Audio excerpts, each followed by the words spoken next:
Hold on. There we go. There we go. Nation.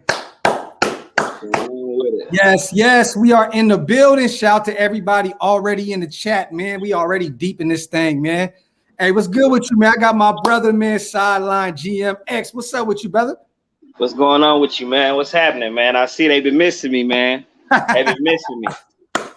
Hey, man. I was seeing the last video I did a live earlier, and people was in the comment section like, where X been at? Where X been at? So I was like, you know what? I got to put a brother on real quick, man, so we can talk our shit. You know how we do. Hey, man, it's what's the name? Hey, man, look. So I got some people that I was what's the name, man. They've been watching the live, man. One of my boys a Niners fan. One of my boys a Dolphins fan, man, right? Uh-huh. So they give me the stuff, you know. So it was the night was a shout out, man, you know. So, you know, if anybody don't know, man, your boy X did a little time in Folsom. Mm-hmm. You know, at the time, one of my guys, you know, his name told me to shout him out. His name Jimmy Reed, man. Okay. Jimmy has sat down for a long time, man, long time. That was the first, 2016 was the first New Year's I seen a long time. From 06 to 2016, that was the first New Year's I seen, you know. So hold on, how long was you down? I was down 8 years, 9 months. Okay. 8 years, 9 months, from 2006 to 2000, December 2006 to about 5-6 days from now. It'll be 6 years I've been home. Man, congratulations on that, bro. That's big, man. especially with motherfuckers where we from, bro. You already know how it go, bro. Hey, bro, I wasn't doing that no more. That was over with. That was over with. I didn't know. I didn't know you dealt with a stretch like that, though. That's a nice little stretch. So my boy, right? My boy say, you know, he ain't been home, you know. And my other boy, he from Frisco. He say, man, what you need to do, man, is represent for me, man. So as we sitting there, man, I say, all right, don't worry about it, Jimmy. I got you, bro. I got you, big bro. He was juice, man. When I seen the pictures, he loved it, man. That's what I'm talking about, bro. That's what I'm talking about. But you know, he say, man, they riding you, man. They riding you, man. I say, man, you can't. Hey, look, man, you can't pull out the big guns, man. Kick back, chill out, man. This is what we gonna do, man. you gotta let this be, man. But they said, man, you gotta tell them what's up. I said, man, I'm gonna go ahead. I said, you know what? Next time I get on, I'm gonna tell them, man. I'm gonna tell them. So shout out to Jimmy Reed and shout out to Nicholas Smith, my boy, man. Jimmy Reed and Nicholas Smith. They both home now, though. They both home. That's what's up, man. That's a beautiful thing. Real quick, man. Shout out to everybody in the chat, man. We already thick in this thing. Shout out to Chuckles, man. Hope you feeling better, Graf. You always keeping it a buck, my G. I appreciate you, my brother. Yesterday, man, I was dehydrated as hell. It was my 8th wedding anniversary, bro. I was in the bed all day, bro. I couldn't even move a muscle. So we back. Oh, you was drinking the night before, huh? Where was I? And I be in this hot ass man cave, bro. It'd be blazing. So blazing, bro. Yeah, bro. So it's a little crazy, man. Hey, shout out to Mitch real quick, man. He said my 2 guys. Shout out to my brother Mitch, man. Las Vegas report. I told Mitch to pull up. They say, who you want to see in the way? I said, Mitch, go on, pull up, Mitch. Go on, pull up, Mitch. Mitch, you might as well just take this invite, bro, and pull up. I'm gonna send Mitch the invite, see if my guy want to yank up. Let me see what he's talking about. I still ain't got Ray, man. I seen Ray that invite, man. Hey, it was kind of weird, man. No practice today, huh? Yeah. And I'm looking on Twitter, man, and I'm seeing people going crazy with all type of suspicions and all type of stuff, man. I'm like, man, it's practice, man. Calm down, man. Please calm down. The good thing is, though, bro, that everybody, all the players was like, man, we needed it. You know what I mean? So you know, at the end of the day, I think Gruden knew. He was like, man, let me give my team a little rest, man. They've been going hard. You feel me? So let's give my guys a little downtime, man. Because I know Alec Ingo was saying, he was like, we needed it, man. You know what I mean? So real quick, man, shout out to Matt. Matt always representing, man, showing the channel love, man. Appreciate you, my brother. Happy anniversary, man. Have a drink with the wife on me. Raiders. Look, bro. So we're going on this 30-day. It's kind of a fast. It's like a little. No alcohol, no sugar. So I'm most definitely, brother. I'm gonna put that money towards some coffee, all black coffee, complete black. That's what I'm gonna use that for, man. Shout out to my brother Matt, man. Appreciate. Bro, you know I never drank coffee my whole life. And you was in the pen? Never drank coffee, man. Don't let me find out you was trading all your coffees, bro. Man, never drank my coffee, man. You can have it. So what? I don't need it. That's crazy, bro. I just had one right now. I ain't never had a coffee, man. I'm gonna go to Seattle one of these days and drink a coffee, man. They say they make the best Seattle coffee in Seattle, so I'm gonna go ahead in Seattle, man, take a cup, man. They do though. They do. They do. Real quick, let me get a couple more in real quick before we get into this Raiders shit with my brother X. One more time, man. Shout out to Matt, man. Appreciate you on the donation, King. Also, Kev, Raider Nation for life, man. I can't wait for this first game Saturday, man. I feel you, brother. I'm pumped too. I'm excited, man. For real, for real. Shout out to my brother Kevin, man. Always supporting the channel as well, man. Real quick. We got one more before we get to moving. Shout out to my brother Kojo. Hey, bro, I'm glad you're feeling better. And tell X he does not know way more about the Raiders than me. I guarantee that. Hey, man. Hey, look, gotta get Kojo on here one day. Then we gotta get Kojo on here one day. Y'all gotta go at it. Show, get him on here. Hey, without using Google right now, Kojo can't tell you who the 1993 first round draft pick was. Can't. Kojo, hurry up. Drop that. I don't even think he can do the 94. Shout out to my brother Kojo real quick, man. For real, man. Appreciate you on the donation. He said, I want all the smoke with X. Matt says, don't have to be alcohol, man. Drinking your choice, my boy. Appreciate you, my brother. Raider repping for life. What's up with you, my guy? My guy. Man, my guys is deep in this thing already. Okay. Yeah, man. What up, Docs? How about them A's? We riding that wave. Last I checked, we was down 2-0, man. Maybe I'm missing something though, but I know. Oh shit. Hey, Mitch said, give me a minute. Mitch about to pull up and rock with us. Oh, for sure. So let me get my brother Mitch on. Real quick. Hold on real quick. I got to see this real quick, bro, because if we came back, I'm about to be happy. I know we on that nice little sick. Oh, shit, 2-2. Let's go. Let's go. Hey, I ain't been to a game all year yet, man. I should have went, man. My brother. Mitch, what's going on with my dog, man? What's up, guys? How you doing? We doing good, man. Chilling, man. I know. I literally. What's up? Ahead. No, go ahead, brother. No, I said. So I literally got the notification of like tag someone that you want to see come on. I was like, shit, just got home from the gym, so I was like, why not just pop in real quick? How you been, my brother? Good. Been busy getting ready for the season. Off tomorrow, and then it's gonna be a long Saturday. But I'm hella excited. I know you busy as hell right now. Yeah, it's part of the gig. It's all good. Every busy. 2 minutes, bro. I'm seeing something drop. I'm like, oh yeah, Mitch out here doing his work right now. So I respect it, brother. That's why I hit you the other day. I was down there by your crib, and I knew. I was like, this last minute, let me hit him up and see what he's talking about. But appreciate you coming on with us real quick, though, brother. Hey, so what you think about this whole last minute cancellation with practice, bro? You think you would look too deep into it, or is it just we needed a break? What you thinking? I mean, I don't know if it's like we needed a break. I mean, you heard like Alec Ingold say after the offense really struggled the day before that they really want to go back out there and participate. I mean, there was an opportunity where the defense could have had 9 turnovers. They had 7, which obviously I think everyone that's a Raider fan likes to see the defense stepping up. But I don't know. Like, if the Raiders were a playoff team the year before, I wouldn't really care about it. But I thought it was kind of a weird thing to just take the day off because, like, I don't know. I mean, I'm a big, maybe old school thinker where, you know, you show up to work every day, like you do your thing. I mean, I don't show up to work randomly and my bosses are like, you good? Go home. Yeah. Like, it's not quite how it works. But, I mean, I'm not there. I don't know. I trust them. What do you think about the whole Darren Waller thing, man? I know he's 6, 7 practices now, right? Maybe even 8. Shit. What are you thinking? What's going on with Waller? I'm hearing it's a little tweak, something that we don't want to, you know, put him out there and have him re-aggravate something. What are you hearing on the Darren Waller front? So this would have been the 5th straight practice that he missed. And then there was 2 days in between where the Raiders also took off days. So almost a week.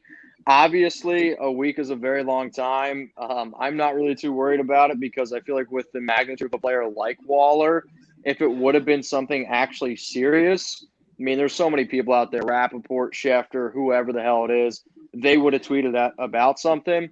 Yeah. I personally don't know what it is, but the fact that nobody seems to be too worried about it, I'm not going to be worried about it. But at the end of the day, as much as, you know, I love DC, and I think a lot of people watching right now would be like, if we lost Waller, I'd be full on panic mode. Full on panic mode. Let me ask you this. You don't think Foster Moreau can handle? Well, Foster Moreau is good, but there's a big difference between Foster Moreau and Darren Waller, and that's not ripping on Moreau. It's just we got a top 3 tight end. Let's use him. There we go. Top two. I like that. I like that. Yeah, question for both of y'all. We're gonna start with X real quick. What are you looking forward to the most this Saturday, brother? This preseason game. Who do you want to see do that thing? Who do you want to see the most of? Because we got a bunch of guys right now, and a lot of people were really, really going in right now about picking up another defensive tackle. I'm letting y'all know right now, this guy's only going to be here preseason. Me personally, he's a camp body, man. So I don't, But what are you looking at, X? I want to see Morig, man. That's the only highlight I want to see is Morig. I want to see Morig play every day, all day, man. I've been waiting. This is my pick. I want this guy. I've been wanting him. This is the guy I want to see play. I feel like if he can have like a all rookie season, not a Pro Bowl season, an all rookie season, that means our secondary did great. I feel like because he can shore up the middle, and I know he knows how to play it. He's short tackler. His sideline to sideline is great, and he can play the deep third perfectly. Mm-hmm. I just want to see it translate onto the field. I've seen a few highlights where the tight end scored. I think it was Wright that broke it down when Kwiatkowski got beat. Yeah. Morig had the center shade. I'm like, I think that if he played back, like I don't know which one made the mistake, but there's 2 touchdowns in the same spot, and Morig's is sitting right there. So I'm like, I don't know if I need to be scared about that, but I don't need nobody else being the John Abram of the secondary. I don't need nobody to play John Abram. There we go. Who are you looking most forward to, man, to see this Saturday, brother, Mitch? Seeing some glugs from the Raiders. So every time I drink on the Raiders report now, people type glug because I take so damn long.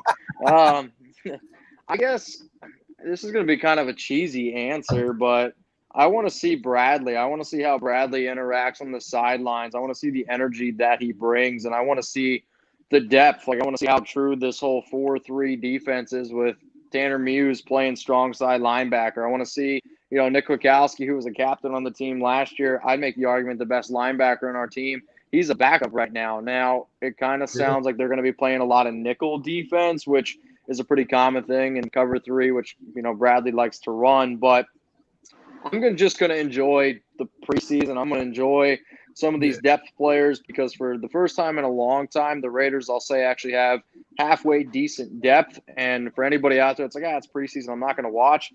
There's a lot of roster battles going on right now. There's going to be a lot of battles between spots like 40 to like 60 on that roster. I want to see how the defensive tackles switch in and out. If Gerald McCoy gets on the field, how much Darius Violon, Darius Stills, how much they get work in. Yes. I mean, I'm excited about the offense, but unless it's Alex Leatherwood in the week 1, I want to see Trey Regis run because I think he's going to run with some power as well. But my eyes are going to be on that defense, and I'm going to be watching as many people as humanly possible. And I just want to see some guys make some plays. Like I go back to when the Raiders were on Hard Knocks and Crosby, his rookie season, breaks his hand, goes into the locker room, gets it wrapped up, comes back out, and finishes out the game. Yeah. That was like one of those marks for me where I was like, man, I knew Crosby was going to be a hell of a player. Like if you're going to give me that type of energy, that type of go get them in a preseason game, like that just shows like how hard you're going to be working even off the field. So like I want to see little things like that.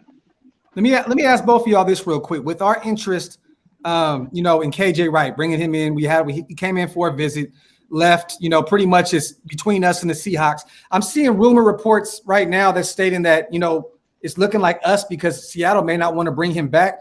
But I see that they just cut Alden Smith today. I don't know if that's going to play into trying to bring KJ back. What do you guys think about that? What does that say about our linebacking room? Like, is it saying that Gus is just not sold on what we have, or he just wants to bring somebody that's already familiar with the system and he just wants to show these other guys pretty much how it's done? Because I mean, pretty much you bring in a KJ Wright, he's going to be the leader of this linebacker room from day one. I mean, it's just simple as that. That's just how I feel because he knows the system. X, start with you, brother. I feel like KJ, if you bring KJ in, he a day one starter. That's the issue with me though. If you're gonna go with the youth movement and you got Muse and you got Morrow and you got I can't think of his name, Diablo right now. Diablo's on the PUP list, right? No, He's gonna eventually come back. Huh? He just got cleared. He just got cleared. He just got cleared. So if he just got cleared, you got Littleton, you got Diablo, so we're basically clogged at linebacker. Yeah. I feel like Muse. I know White won't make it. I know it's Morrow, Quick. Morrow, Quick, KJ, Muse, Littleton, and Diablo. That's 6 linebackers. Yeah, 6 linebackers. We deep already. We also got our young guy from Boston College, undrafted. I like his build, but I don't think he's gonna make the team. He may make the practice. I feel like none of them make it. I feel like those 6 will be our core. So if you bring in Wright, I still think whether Wright is on the team or not, we only carry 5 to 6 linebackers, and the only reason we carry 6 is because the Wright is on the team. Okay, and so he's an instant captain. Does Wright take Littleton's spot? Is that where he's going? He got to. He a starter. He has to start. Damn, that's a lot of money. Like a lot of money in that linebacker room with Quick and Littleton to not start those guys. That's a lot of money dedicated to 2 linebackers. There's a whole lot of money in this month. That's like as soon as you said that, I was just like, but Wright can play strong side too, though. Wright can play strong side. So you put Quick, Littleton, and Wright in, and you got a veteran linebacker core, and you got Wright as the leader. So now, I like that, but I think they're sold on Morrow. So it's. If I could, so I actually made a video today at Chat Sports about the Seahawks releasing Alden Smith. I think that at first they were surprised because they gave him a 1-year contract. It was like $137K guaranteed. It was $1.127 million. But it was like they signed him. It was April 15th. And then a few weeks later, he had another thing pop up where apparently he had I don't know if it was a misdemeanor or assault charge, but apparently he strangled a guy. There might be more information coming out on that, but they also signed a lot of good players back to as edge rushers. So I don't really think the Seahawks KJ Wright thing has anything to do with it, but both teams are kind of in a weird spot for cap. If I had to put a guess, it's probably KJ is going to go like a 1-year, $4 million deal would be my personal guess. But the only way I would see them going out and getting KJ is just because it's KJ Wright, and he's honestly, I think, a top 10 linebackers still. I mean, 86 tackles last year, 126 the year before, or in 2018. But he can play coverage. He does all these things. But I agree that the Raiders linebacking unit is very deep. And right now I sit there and I'm like, all right, they're probably only going to keep 5 or 6 linebackers. But, and this is a large but, when you look at the cover 3, think about Abrams' role. Abrams' role on the team is going to be pretty close to that line of scrimmage. Yes. If you're worried about the injuries to Abram, if you're worried about Tyree Gillespie, who's been battling an injury, and then you got, Carl Joseph, who I like a lot as well. Divine Diablo, though, he was kind of like this safety linebacker hybrid. Tanner Muse, when he was coming out, safety linebacker hybrid. We hear the Raiders preach all the time, that we want versatility, we want depth, this and that. One of the biggest reasons why they went out and got Casey Hayward. He knows the defense like the back of his hand. I wasn't crazy about the signing of Vontaze Burfict a few years ago, but he knew the Paul Gunther system like the back of his hand. And I could just see them simply going and be like, hey, KJ, we need a veteran presence on this team. Diablo, Muse, all these younger guys, you're the future. But we have an opportunity to get a stud in here on a 1-year prove-it deal. Why not? Let's go out and teach them what the Gus Bradley system is all about. Real quick, man. Shout out to everybody in the chat. Also, shout out to all the super chats. It's kind of hard. We got 3 people, man. We're just having a conversation, man. It's good to catch up with my bros. But shout out to everybody supporting the channel. Shout out to Chuckles as well. He said, I'm really worried about the free safety position. And I wanted to talk to you guys about this as well, because behind Merrick, we have no depth there. I thought for sure they were going to have Gillespie there at free safety, not strong safety. Now, at the beginning of the season, this was the thing that he was going to be a free safety. Now he's on the depth chart as a strong safety. What are we doing? Do you really believe in Levitt, to be a backup behind Mary? Because it's so confusing. No. Hey, Mitch know I hit Mitch 1 billion times, and I asked him 1 billion times, can we please get Malik Hooker? I hit Mitch 1 billion times. We need Malik Hooker. So what do you say now, Mitch? I mean, I wanted Malik Hooker for just the jersey alone, but I've always been a big Malik fan, Hookers too. But I would say, I think the reason why they have Gillespie lined up as a strong safety is because one of the things Gillespie did in college at Missouri was not only played safety, but he played a little bit of nickel too. So I don't want people to get too focused on certain positions and like what they're called.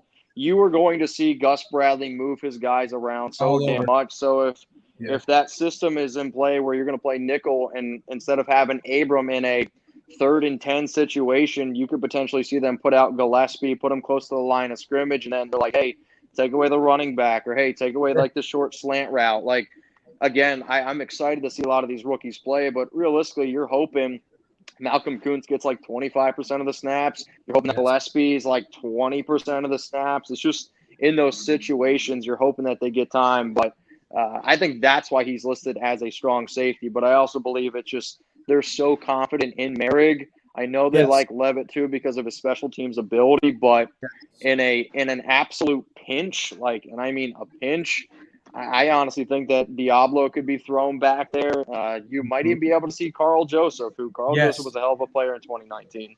So as I'm watching the Raider Report, which I do all the time, I can Shout say out, this. hold on, real quick. Shout out to the show, man. You already know the Raiders Report. Everybody knows the show is lit, man. Make sure if you guys have not subscribed to my brother yet, go subscribe to the channel. I mean, it's already like 150K over there, so I don't know if my bro needs any more, but whatever we could do. Go ahead. 150K. Jesus. Roderick Teamer is one of Bradley's guys. So I've been thinking, I'm not all the way sure that Levitt makes it. You don't think so? I'm not sure. Teamer that's a Bradley guy. Look, I know they were big because you've seen Levitt got that interception off Mariota the other day. They were really hyped about that. But look, I'm gonna be honest. If he's really the backup free safety, if that really happens, I'm going to be very worried. But the good thing is, like we said, like Mitch said, every linebacker that we pretty much have, Javen White, Tanner Muse, Devon Diablo, they can all play some safety. So we can move some things around. We can move some guys around. I'm not really too worried about it. But if he is the backup free safety, then it's like, holy shit. Like, see, then I wouldn't know what the Raiders are thinking. Because, like, if you're like, all right, I want a solid special teams guys, because, like, I think, like, that's what Levitt is, and he's been around the system. I mean, if that's what you want, I don't understand why there's a guy like Jeff Heath then still out in the free agent market where, shit, I'll take Jeff Heath in a heartbeat over Daniel Levin. That's no disrespect to Levitt. But if you want a special teams player, Jeff Heath was a captain with Rich Bisaccia back when they were with the Cowboys, and I would rather have Jeff Heath as a safety. Don't get me wrong, it's not plan A, but it would be plan B, and once in a while you got to use plan B. Yeah. No, for real. Hey, real quick. You're right. Shout out to Snowball real quick. Thank you for both the super chats, my brother. I'm not drinking tonight. I'm on my 30-day hiatus with it, but I will most definitely knock back this water for sure. Appreciate you, Snowball, as always, King. Also, shout out to Julius Smith, became a new member of the channel. You guys want to become a member? There you go. Detox. If you want to become a member of the channel, man, the link is up top. It's pinned. Appreciate you, Julius Smith.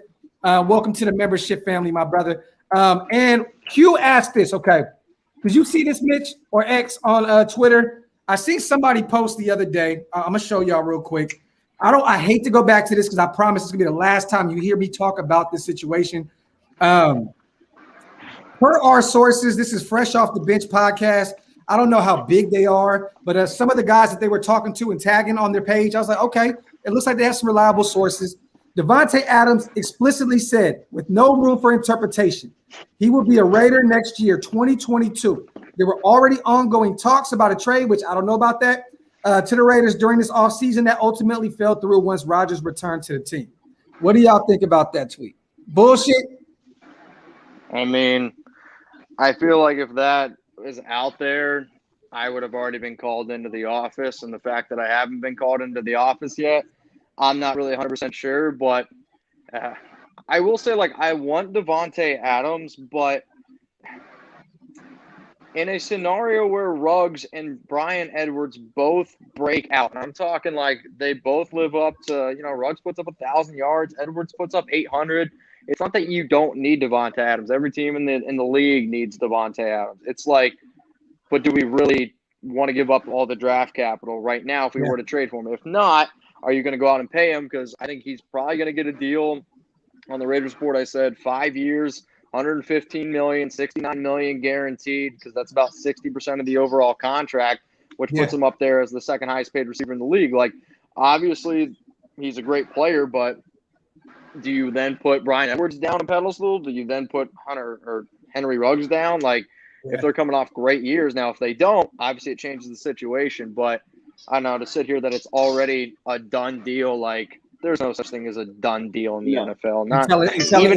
But Mitch, I've heard you say plenty of times, you can add talent to an already talented team. Do that. Sure. With Adams sitting at the X receiver, and we got Ruggs out there. Come on, man, with Waller, I mean, I know you saying don't pay my boy Josh. I know you said that 1,000 times, but I'm Team Josh. I feel like a good 3-year deal will do fine for him. Give me how Josh. Much you paying him? I love Jacobs, but at the end of the day, sorry for the squeaky toy. At the end of the day, like, I'm not paying a running back more than $10 million, and it's nothing to do with Jacobs. Like, I love Jacobs; he's a hell of a running back. I tip my cap to him. I give him $33 million. I damn near give it to him guaranteed. Boom, you take 11 each season till you out of here. You won't get another contract. It's over. So you're going to pay Devonte Adams $23 million. You're going to pay Derek Carr his new contract coming up. You're going to give Josh Jacobs his money. What? I mean, that's not cheap though. You just dished out all this money. Darren Waller is going to be due for a contract. Like, you got to think in a few years it's going to come down to Crosby, Cleveland Ferrell, Josh Jacobs, Jonathan Abram, Trayvon Mullen, and you just mentioned a lot of guys on offense. We got to pay the defense some money too. So, like, it has nothing to do with not wanting those guys. It's like, I'm going to invest my money. I'm going to invest my money in those areas. Hey, real quick, X. Hey, this is. You know what happens every time we get my brother X on the show? Dustin always throws up a chat. He says, "Keep up the great work, bro. Have a great show. Fuck the Niners." Just wanted to say that. Raider Nation for life, baby. Shout out to my brother Dustin. Hey, it is what it is. Dustin is my biggest critic, man. He is a real hater. He a real hater. It's all good though, Dustin. I'm not worried about you. All right. So, hey, real quick, X. I don't remember what you said, but I want to ask Mitch the same thing right now. Because we probably talked about it before, but since we're so close to the season, what is your expectations of DC this year, Mitch? What are you looking at yardage wise? How many INTs, how many touchdowns does he throw? What are you looking at right now with the whole new O-line? I mean, and you know, just a whole new defense. Where do you see him at? Well, in a perfect world, in all honesty, like, not that the less touchdowns, less yards he throws, the better the Raiders are, but this team wants to run the football. Going out and getting Kenyon Drake and having Jacobs, like, that's a big indicator of that. But it really comes down to the offensive line. Like, go back and look at some of Derek's best years is when he had the lowest sack rates of his career. I mean, the years that he's had his worst seasons, probably 2017, 2018, both sack rates over 5%. So, like, if this offensive line can hang up, then I think Carr will be pretty good. But when I did my projections, I did them a few times, and it basically came out to 4,400 yards. But again, counting for the extra game, I had him coming out with 31 touchdowns, 7 picks. So, like, Carr's going to be a good, reliable quarterback. Like, there's no doubt about that. It's just a matter of it could go a lot of different ways just because if the Raiders defense plays the way that I've seen them play the last 3 years, he's going to have to throw it more. If the defense steps up and plays well, then he might not have to throw as many touchdowns, might not have to throw as many yards. But I've also said that Derek's an interesting MVP candidate because the amount of spotlight he's going to get in Las Vegas this year. We see the ticket prices. They're expensive. And if he can take down the Chiefs, if they can win that division, as far as I'm concerned, that's what an MVP is. There you go. Okay, hey, X, real quick, because we haven't talked about this yet, brother. I want both your perspectives. I see Mitch talk about it on his show. You know, McCoy, just his presence alone, man. I'm really excited about Gerald McCoy. You know, his presser, he was talking about, I think we're going to surprise some people. Okay, Mitch, I'm going to ask you first because I see you like, what's up? How you feeling about McCoy? I like Gerald McCoy. I think McCoy's going to be a good player. I mean, he's going to be a nose tackle. So, again, in a Gus Bradley system, the Raiders are going to be one of the least blitz-heavy teams in the leagues. I believe over the last, 5 years, Bradley has been like bottom 5 in blitz, so like they're going to rotate those defensive tackles. And then as soon as I saw the report that they thought Solomon Thomas was too small, I was like, all right, they might go out and try to find a bigger guy. And remember, the original plan was for David Irving not to be a fuck up, essentially. And then, now you're looking for an extra bigger guy. So what I'm seeing is it's probably going to be Jonathan Hankins, Gerald McCoy. Those are going to be your nose tackles. And then your defensive tackles that play in between the tackle and guard position. So your three techniques, if you will. It's probably going to be your Solomon Thomas, Quentin Jefferson, if Darius Philon makes it. But I think they're going to keep that extra DT. Klee too, but see, Klee's he's a hard, like, he's not just a 3-tech. He's going to play edge. So realistically, giving Klee a position it's so difficult to do because he's gonna go all over the place. Which is why I am such a big fan of Klee and why it drives me nuts when people rip on him, because I'm like, he's a freaking good defensive end. To be honest, Mitch, I think that Klee gets more snaps than any defensive end we got. Oh shit! I ain't going that route. I mean, I there's feel no like way they're gonna on third and long. They're putting him on third and long. He's getting the pass rush from the inside. They're gonna give him the nod on that one. Ngakoue. I mean, I love Crosby. I love Klee, but I mean, if Yannick Ngakoue does not have the most snaps, I mean, you want to talk about love? I mean, Gus Bradley drafted Ngakoue out of Jacksonville. You see him hyping up, the Raiders as much as he has been. I mean, he's a good with Bradley, and Bradley's going to use him. And I think the other thing Ngakoue can do is he can stand up. So, like, he could also be a guy on the edge rush where if you want to throw Max and Klee out there, I mean, I have Ngakoue with over 1,000 snaps. I have Crosby with about 1,000, and Klee, when I do my projections, is at like 750, 800. Hold on, X, real quick before you put a bet. We can put a bet on it. Let's go. Let's get a bet. Hey, Come on, X. Hey, I can bet that. I just feel like Klee gonna start, bro. I just feel like I love Max. I love Max. Like, Max is my guy. Start too, bro. It's not gonna happen now. I'm telling you now, it's not gonna happen. All right, how many? But he's our best run stopper. Like, on first down, it's a high percentage of a run. Okay. I don't know we got Ngakoue already out there. I don't know about it's a guaranteed run. I mean, the NFL passes definitely a lot more, but no disrespect to Klee. I mean, Hankins is also a good run stopper. He's not really good against the pass, but you think 800 snaps more? Klee will get more than 800 snaps. I'll take that bet right now. Yeah, I do. More than 800. What you want to bet? What you want to bet? Shit, I don't know.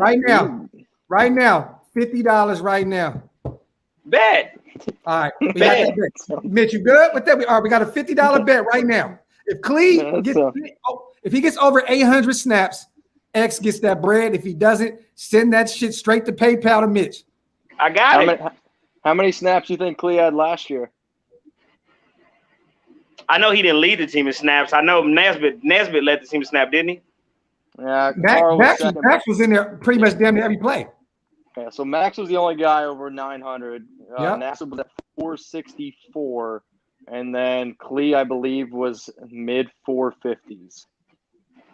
I know NASA was up there. So that's a good question I gotta ask, man. So are we handcuffed to NASA? Before you go there, real quick, shout out to Jack Kennan, man. See my brother, man, send a bunch of you already know what it is, man. He sends a bunch of donations like my guy always do. Shout out to the 916, man. My boy Kennan said, tip my cap to the content creators in Colorado. Okay, those fellas always getting hate in Colorado. Lived there for 3 years. Those peeps holding up the fort. Shout out to my boy Kennan. And also, man, real quick, shout out to my big bro Stuart Schweigert.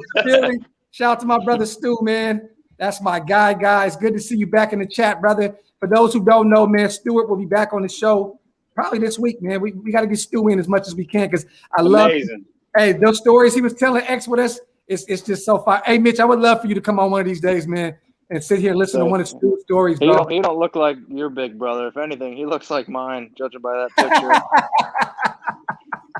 That's facts. Yeah. Hey, X, what were you going to say, bro? Damn it, I forgot.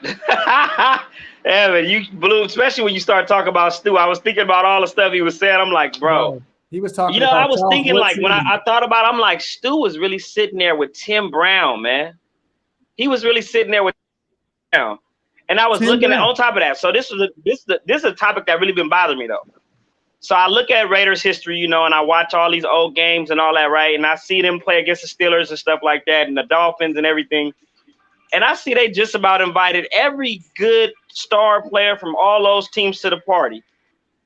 And my boy that gets no love constantly is Jack Tatum. They don't even bring him up. They don't even bring him up. Dude played an intricate role in all of those games. They don't even bring him up. We got to start lobbying for Jack Tatum, bro. Stu, check your inbox, bro. He said Tim Brown, Jerry Rice, and Randy Moss. Put some respect on my guy's name, man. Man. Hey, look. So I worked at Oakland Airport, right? They had me carry out bags and stuff, right? We get to the limousine. Guess who in the limousine? Tim Brown, Al Davis. First rule about working at the airport, don't fan out. I wanted to, bro, you just don't know what I wanted to do, bro. When I seen him open up that limo door, bro, I looked and seen who it was. I wanted to run to my grandma's house, go get my football cards and be like, Tim, I need you to sign these, bro. Every last one, like all 100 and something. I need you to sign them all. He's the GOAT. He is the GOAT. He is the GOAT. Tim Brown is my favorite athlete of all time. Hey, hold on. Hey, everybody's saying X got his charger tonight. That's what I'm talking about. Your phone is known to die, bro. You probably on 2% right now. No, sir. It's up already. I've been in the house all day. Hey, let me ask you this real quick. Hold on. Did you watch all the stuff with the Hall of Fame stuff this past weekend? Yes, I did. It was a great weekend to be a Raider, man. It really was, man. To watch Tom Flores. I was finna say that was amazing. Tom Flores, man. Bro, to watch. I was saying that. Bro, that was insane, bro. I just be looking like I thought about that, like George Townsend, Jim Plunkett. Greg Townsend. Greg Townsend, Jim Plunkett, Cliff Branch, Ty Christensen. None of these guys are Hall of Famers. Everybody else are Hall of Famers for them other teams, but our boys are getting snubbed year after year. Yeah. Who played a bigger part, Guy? Who played a bigger part, Guy or Tatum? Who played a bigger part? Who was more important to the Raiders, Guy or Tatum? Tatum. Okay, then. So why is he in the Hall of Fame and he ain't? Bro, it doesn't make any sense, bro. Howie's in the Hall of Fame and Townsend got more sacks than he do.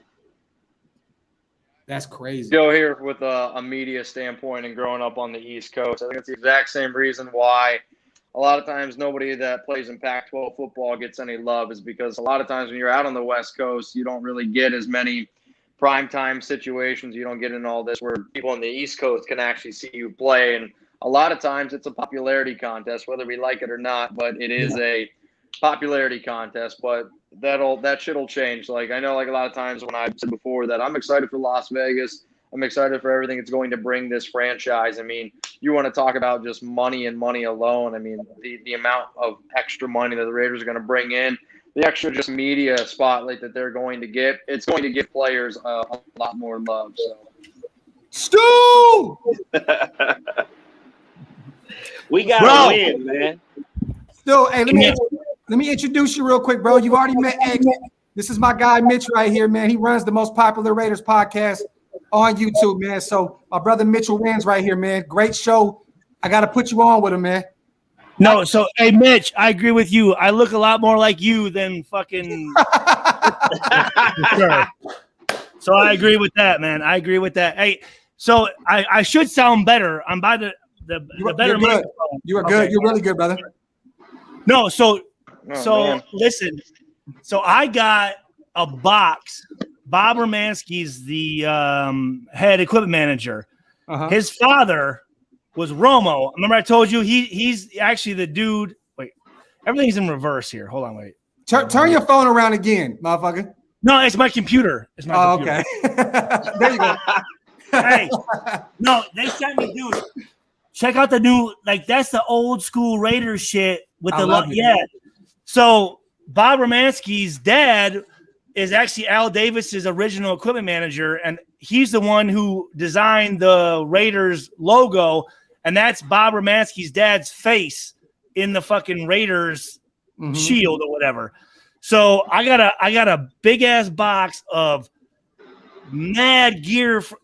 Well, there's no Raiders players listening to this shit, right? I don't want no one. Hey, let me tell you something. You'll be shocked, brother.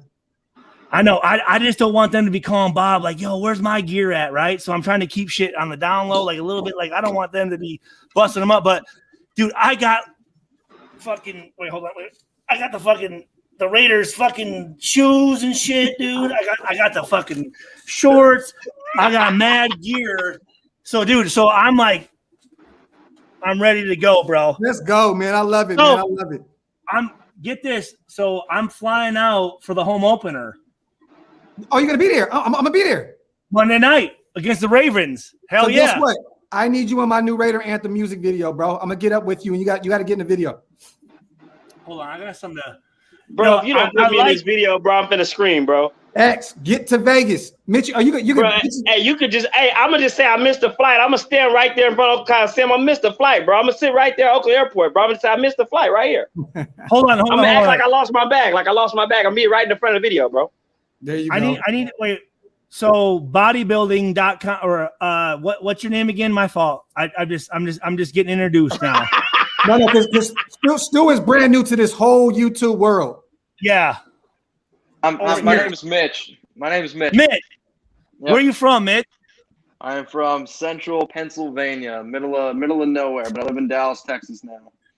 So, you live in Dallas? So, I actually coming out when I was in college, there was a lot of quarterbacks coming out of Pennsylvania. You had Kerry Collins, you had Jeff Smoker, you had Dan Marino, you had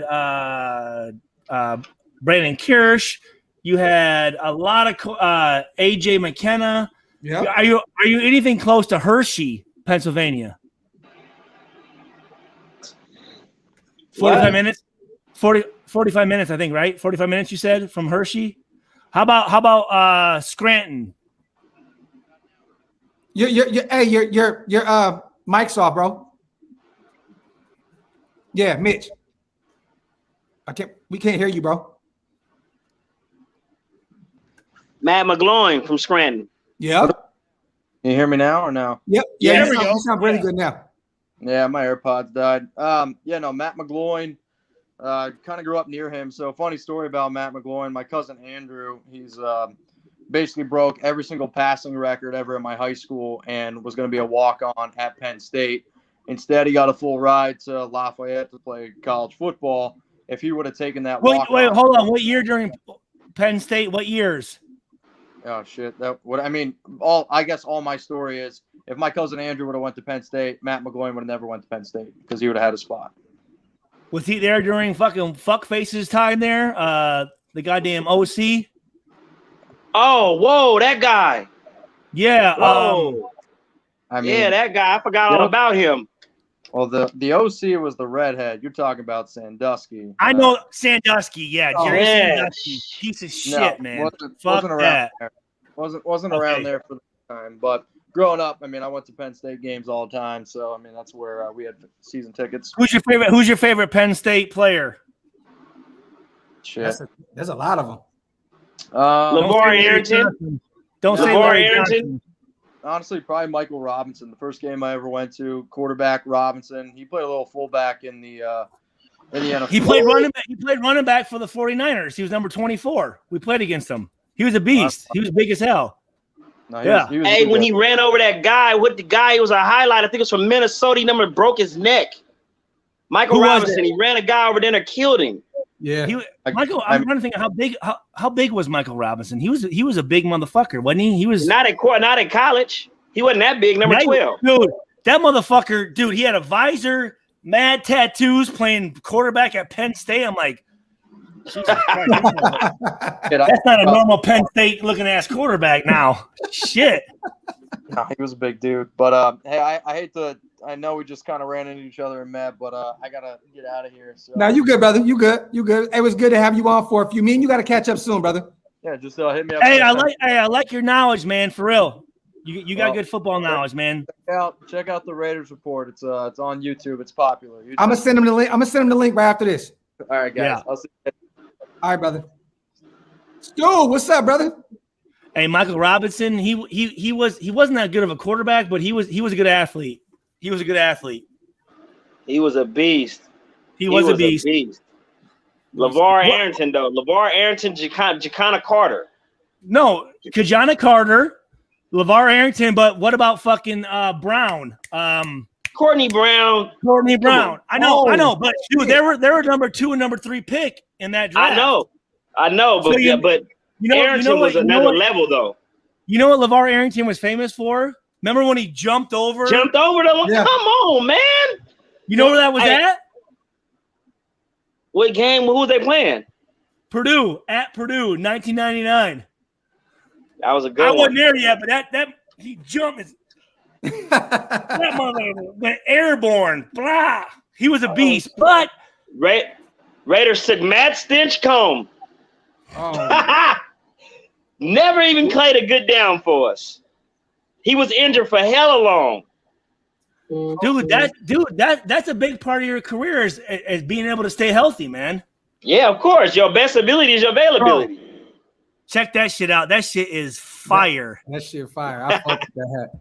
Hey, shout out to everybody in the chat, man. Y'all killing Mitch now. No, I'm gonna show you some fucking gear. Hold up. Yeah, hey, yeah. y'all some cold motherfuckers. Let me see. Cruz, you wrong. Let me see. We got a hell of shit in the chat right now. Hey, and tell your boy he was wrong. Patrick Bates was not. He was the number. He was the. Patrick Bates was the 1994 first round draft pick. He was not the 93. Look, Stu. You got it? I got that one too. Yep. Hey, my man got like grab. What do you got? Like 1,000 hats? Yeah, probably somewhere around there. Hold on. Wait, no. Every Raider hat, bro. Yeah. No, trust me, dude. Bob Romanski just sent me a fucking. Here, I'm gonna turn this whole fucking computer around. Stu! Rick and Morty. These dumbass dogs. Hey, everybody right here, man. Stu's YouTube channel is right here. Y'all make sure you go subscribe to our brother, man. Dude, these are all fucking shirts, bro. Pants, shirts. Oh, they hit you. I got the fucking them is fire. The Ultra Boost 21s. So how that work, man? So like, just because you played for the Raiders before, mean you get all the shit for free? Those are fire. Bro, I've never gotten anything. When I left, I didn't get nothing at all. But now, since I came back, these joints are fucking. You got that? This motherfucker. He got all that shit, huh? Let me see. God damn. Okay. And I know you got these things. This motherfucker. What the fuck? Okay. Black one. Okay. I gotta find that link. I still haven't found. We can play this game. I still haven't found Stu on Instagram yet. Hey, real quick, Jack Kenneth says this is my second time sending this Super Bowl the last conversation. Stu, hold on. We're gonna get this on in a minute. Go ahead, Stu. Go ahead, bro. You got some shit. He says no. I just got it. I just today just got this shit. That shit's fire, bro. You got fire as fuck, dude. Fire is. I love it. Hey, you came dripped out today too. I see you, bro. You shining, bro. I even got the coach's shorts. Hey, check these joints out. Hey, I got those too. Hey, y'all got all the plug, man. Y'all got all the plug. No, but hey, the plug is all our plugs. That's the thing. Yep. So if y'all cool with me, then y'all cool with the Raiders. Look, we got the plug through the plug. I ain't mad. Stu! I just want to meet Tim. Hey, that's my thing. Look, if I could meet Tim on a regular basis, it was a bar that I met Jerry Rice and Langston Walker. Bro. I met both of them in a bar one day, and it was cool. Like, like I said, I always try to, once I worked the airport, I kind of whistled him. It was Rod Woodson, Langston Walker, and Jerry Rice. Of course, I didn't fan out. I played it cool, man. I played it cool. It was all good. Bro, when Timmy hit me up those few weeks ago in my inbox, just hella random, I lost it, bro. Bro, hey, look, I loved it for you, but I was like, Hey, I didn't tell you, Tim Brown hit me up about a month ago. Oh, I don't have that. Yeah, he hit me up on Instagram. Yep. Mm-hmm. Tim Brown's cool as hell, man. Tim Brown's cool as shit, bro. He lives out here in Dallas too. He's from here. So this is, that's old school. See, the only reason, I love Raider Reebok shit. I love that. The only reason I don't wear them is because I'm bald headed. Man, hey, look, you gotta rock the look, man. I look dumb with a visor, bro. The Mr. Clean, bro. Shit. That's fire. Let's go. I love that. I love that old school shit, man. Anything Raiders, Reebok, that's that throwback shit for real. I posted when I sold Napoleon Kaufman shoes and when I was working at Sheik's. I posted that shit. So Napoleon was before me. I never met Napoleon. Oh, I know that. Yeah. I want to say, didn't Napoleon play for Tampa on that Sunday night game? He blew his knee out that game, right? 2004. Yep. I think he made a cut and blew his knee out. I think, right? Come on. Was he number 26? That I didn't know. I thought he played for Tampa when we played him. He did go to Tampa. No, he went for 1 year. But he never played in the Tampa jersey. He did. He blew his knee out. The game when he came back to to the Coliseum, he blew his knee out. Tim Brown scored his 106 touchdown that game. Yep. There you go. Hey, look, when I tell people in the chat you don't know more about the Raiders than me, believe that. Believe that. I love his elbow pads. Tim Brown, he had them elbow pads. Hell yeah, the GOAT. Hey, real quick, Jack wants to know, what was your favorite team, Stu? That's pretty easy. No, we know that. I think he wants to know your favorite year.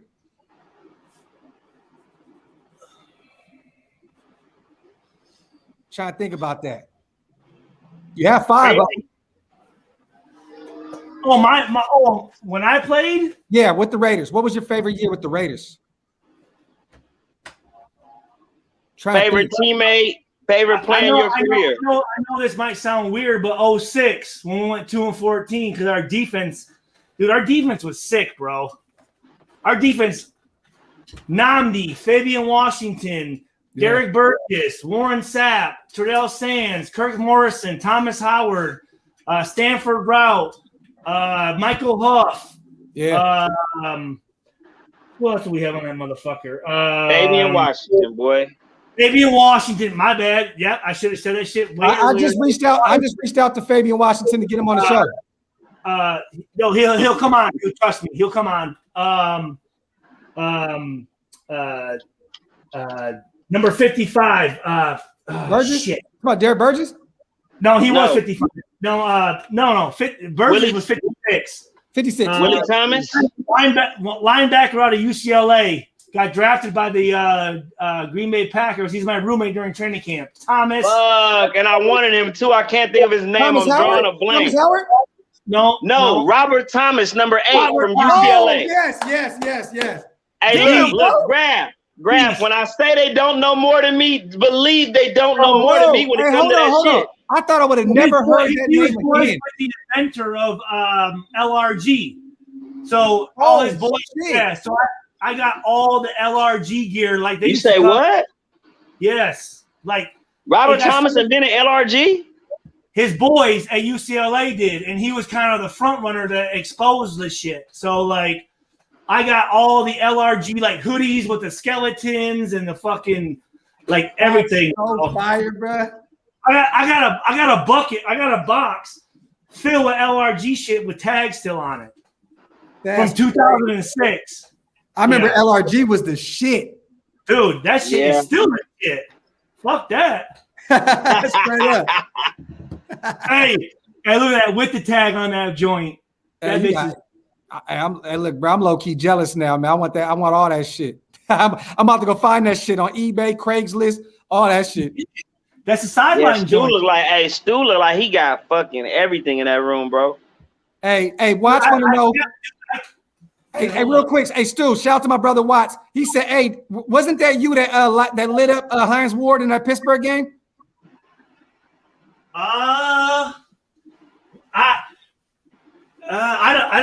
don't think anyone lit up Hines Ward in that game. I love that. I love that. That's a humble ass response. I really don't think anyone. I lit up fucking goddamn this big ass punk ass motherfucker right here. Big punk motherfucker right there. Is it Tony Gonzalez? No. Heath Miller knocked his ass. Oh yeah, I remember that shit. I think he came from Penn State too. Tight end, right? I don't think so. If he didn't come from Penn State, it might have been Eric. No, that's Jeff Heath. No, that's Todd Heath. Arizona State. You know what? Where the fuck did he come from? I gotta change this show to a story time with Stu. I gotta change it. This gotta be the title from now on. Heath Miller. I feel like he's from like Pittsburgh. I feel. Who? Heath Miller from Pittsburgh. No, he did. Oh, he's from there? No, I think he played college there, if I'm not mistaken. At Pitt? I think I'm pulling it out of my ass, bro. Let me see. I know I knocked his fucking ass out. You played at Virginia. Okay. Virginia. Yep. Let me see. It was somebody across the middle. That's what Wyatt said. So it's probably Heath Miller. That's probably what he was talking about. That's what it was. No, he ran a 7 route, and Michael Huff had him on the line. I'm like, I can already see what's going to happen here. He had the long leverage and. So I got one, right? I got one. So I feel like the Raiders have a number that's synonymous with greatness. Any Raider that put on the number 24, they expect you to be great. Mm-hmm. In Dallas, I feel like it's 88. They expect you to be great, right? Mm-hmm. But I want them to represent Tim Brown number like that. I want the greatest receiver on our team every year. You are dubbed with the number 81 right off the bat. We don't retire jerseys. Yeah. So they need to dub our main guy. Like, I wanted to see Waller right now. I want to see Waller wearing that 81. I did not want to see Waller's the guy. Yeah, like Riviera and all that. Like, bro, like, come on, like, stop disrespecting, bro. Stop not Chaz Shillings. Don't disrespect. Yeah. Don't disrespect that. I want to see my guy Waller put on 81. I would love that. If Adams comes next year, I want to see Adams wear 81. Yeah, Waller's a tight end. Tim Brown was a fucking. But he's really a receiver. He's really a receiver converted to tight end. This guy plays all across the line of scrimmage. This dude's like Waller was a receiver at Pitt. At Georgia Tech. At Georgia GT. Yeah. He's a beast. He's a fucking beast. He's one of my favorite players on the Raiders. I'm just trying to get back in the loop with shit. Yeah. He's a beast. But you got to remember, man, like there's some numbers that should be retired that a dude should not wear, though. That's a lot. To compare a guy to a Hall of Famer, can he ever meet those expectations? It's tough. You know what I'm saying? Like, because if he doesn't make it to the Hall of Fame, he's gonna feel like, man, I didn't meet up to what I was supposed to do, so my career was a failure. So, like, but I feel like he wants to make his own shit. He wants to make his own lane, and like, yo, I want motherfuckers to want to wear number 83. You know, but I feel like once you're great, if we put this number on you, you know what we expect of you, bro. You know what's up. That's a lot of pressure. I mean, can you imagine playing for the 49ers and motherfuckers going, I'm going to give you 80 and meet those expectations? Go ahead and answer that, X. Hey, look, you know you got to ball out. Hey, it's balls to the wall after that, bro. You cannot do nothing but do your job. But you can't get to that level. There's no way. It's just like saying, can LeBron James meet up with fucking Michael Jordan? You can't compare that shit. There's no way to compare it. Because it's different eras, it's different levels. Like, but Kobe modeled his game after Michael Jordan. Kobe is right there, man. But he'll never be there. But he'll never. Kobe made his own shit. He said, you know what? I'm wearing number 8. I'm going to switch my shit up to number 24. He made number 8 and 24 fucking legit in that whole organization. He made his own shit. But everything with LeBron wearing 23, He's always going to have that comparison. Fucking Kobe knew his shit. He goes, listen, I ain't going to wear 23. Are you kidding me? I'm going to make my own shit come through. Hey, look, time out. Kobe was almost on his way to Chicago in a trade. Yep. He was going to go walk them footsteps. Yep. He wanted to do that thing, man. He wanted to live that greatness. But did he? No. So the Lakers wouldn't let him out. Of course not. I'm not letting Kobe run out the door. What the hell? Shoulda, woulda, coulda. He didn't do that shit. And I guarantee you, he's going like this. I'm gonna go to Chicago and following my mentor's footsteps. There's no way I can compare to this motherfucker. There's no way. I can't win 6 championships for an organization coming through as a 19-year-old kid. He says, I'm going to go to L.A. and make my own shit. Like, that's a lot of pressure. Look, speaking on the Cowboys, hold on. Think about this. When Michael Hoff put on 24, who'd you compare him to? Come on, man. Charles. Is there any way he could have matched what Charles did? No. But Patrick Bates couldn't either. He wore it before Charles Woodson. That's Willie Brown's number. Hey, look, Willie Brown wore it before Charles. I know. And Charles Woodson was the coldest motherfucker to ever play the fucking game. And he was one of one. I'd say he was one of one to be able to wear 24 and represent it the way he should have. But what I'm telling you is, when you put that number on, bro, there's no way you can fucking when I came to Purdue, Chris Dishman, Mike Allstott, Jim Everett, Bob Greasy, Drew Brees, fucking Rod Woodson. I wasn't wearing none of their shit. Because guess what they're going to compare me to? If you're wearing that shit, you better man up to that shit. So But as a fan, I want you to man up. Look, Drew Pearson wore 88.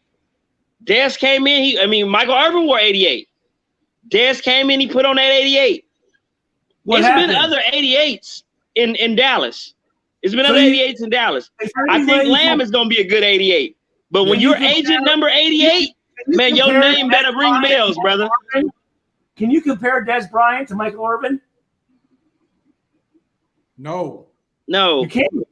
No, he's not Michael Irvin. But he was good, though. He was good. But guess what? What does everyone do? They do it. Go get prepared. Yeah. But he did it. He represented it well, though. There's a reason why numbers are retired, bro. Think about this. Any fucking running back that ever wore 20 for Detroit? Are you going to tell me? Never. But that's what you're saying, though. You're saying unlock them numbers and wear dudes to fucking get the best out of them. There's no way they can ever compete. There's no way. I can never compare you to Barry Sanders. But at the same time, if you put on that 20, and you pull a Derrick Henry and rush for 2,000. How about a running back wearing 34 for the Raiders? It's been a bunch of them, and every running back that wore 34 has been trash. Lamar Jordan been the best. Lamar Jordan comparing him to Bo Jackson. Lamar Jordan. Of course.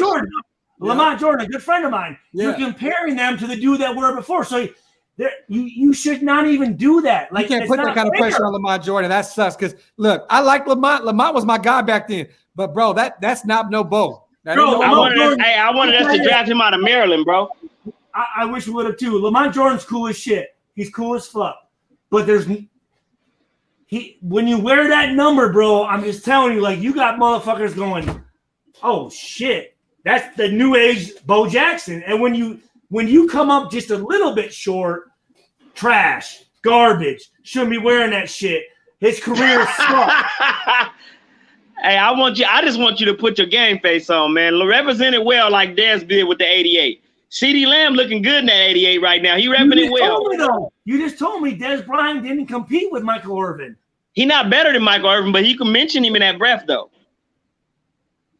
But what I'm saying is, you're holding them to – actually, you know what? Hey, guys, I went down to Zach Crockett's football camp down in Miami and Hollywood, Florida, and Michael Irvin – hey, he was down there. I went to the bathroom to take a piss, and Michael Irvin was in the bathroom like his publicist. He's like, "Fuck these motherfuckers! They don't know who the fuck I am. I'm Michael goddamn Irvin, motherfucker." And his publicist was like, "Michael, can you relax? Can you just chill?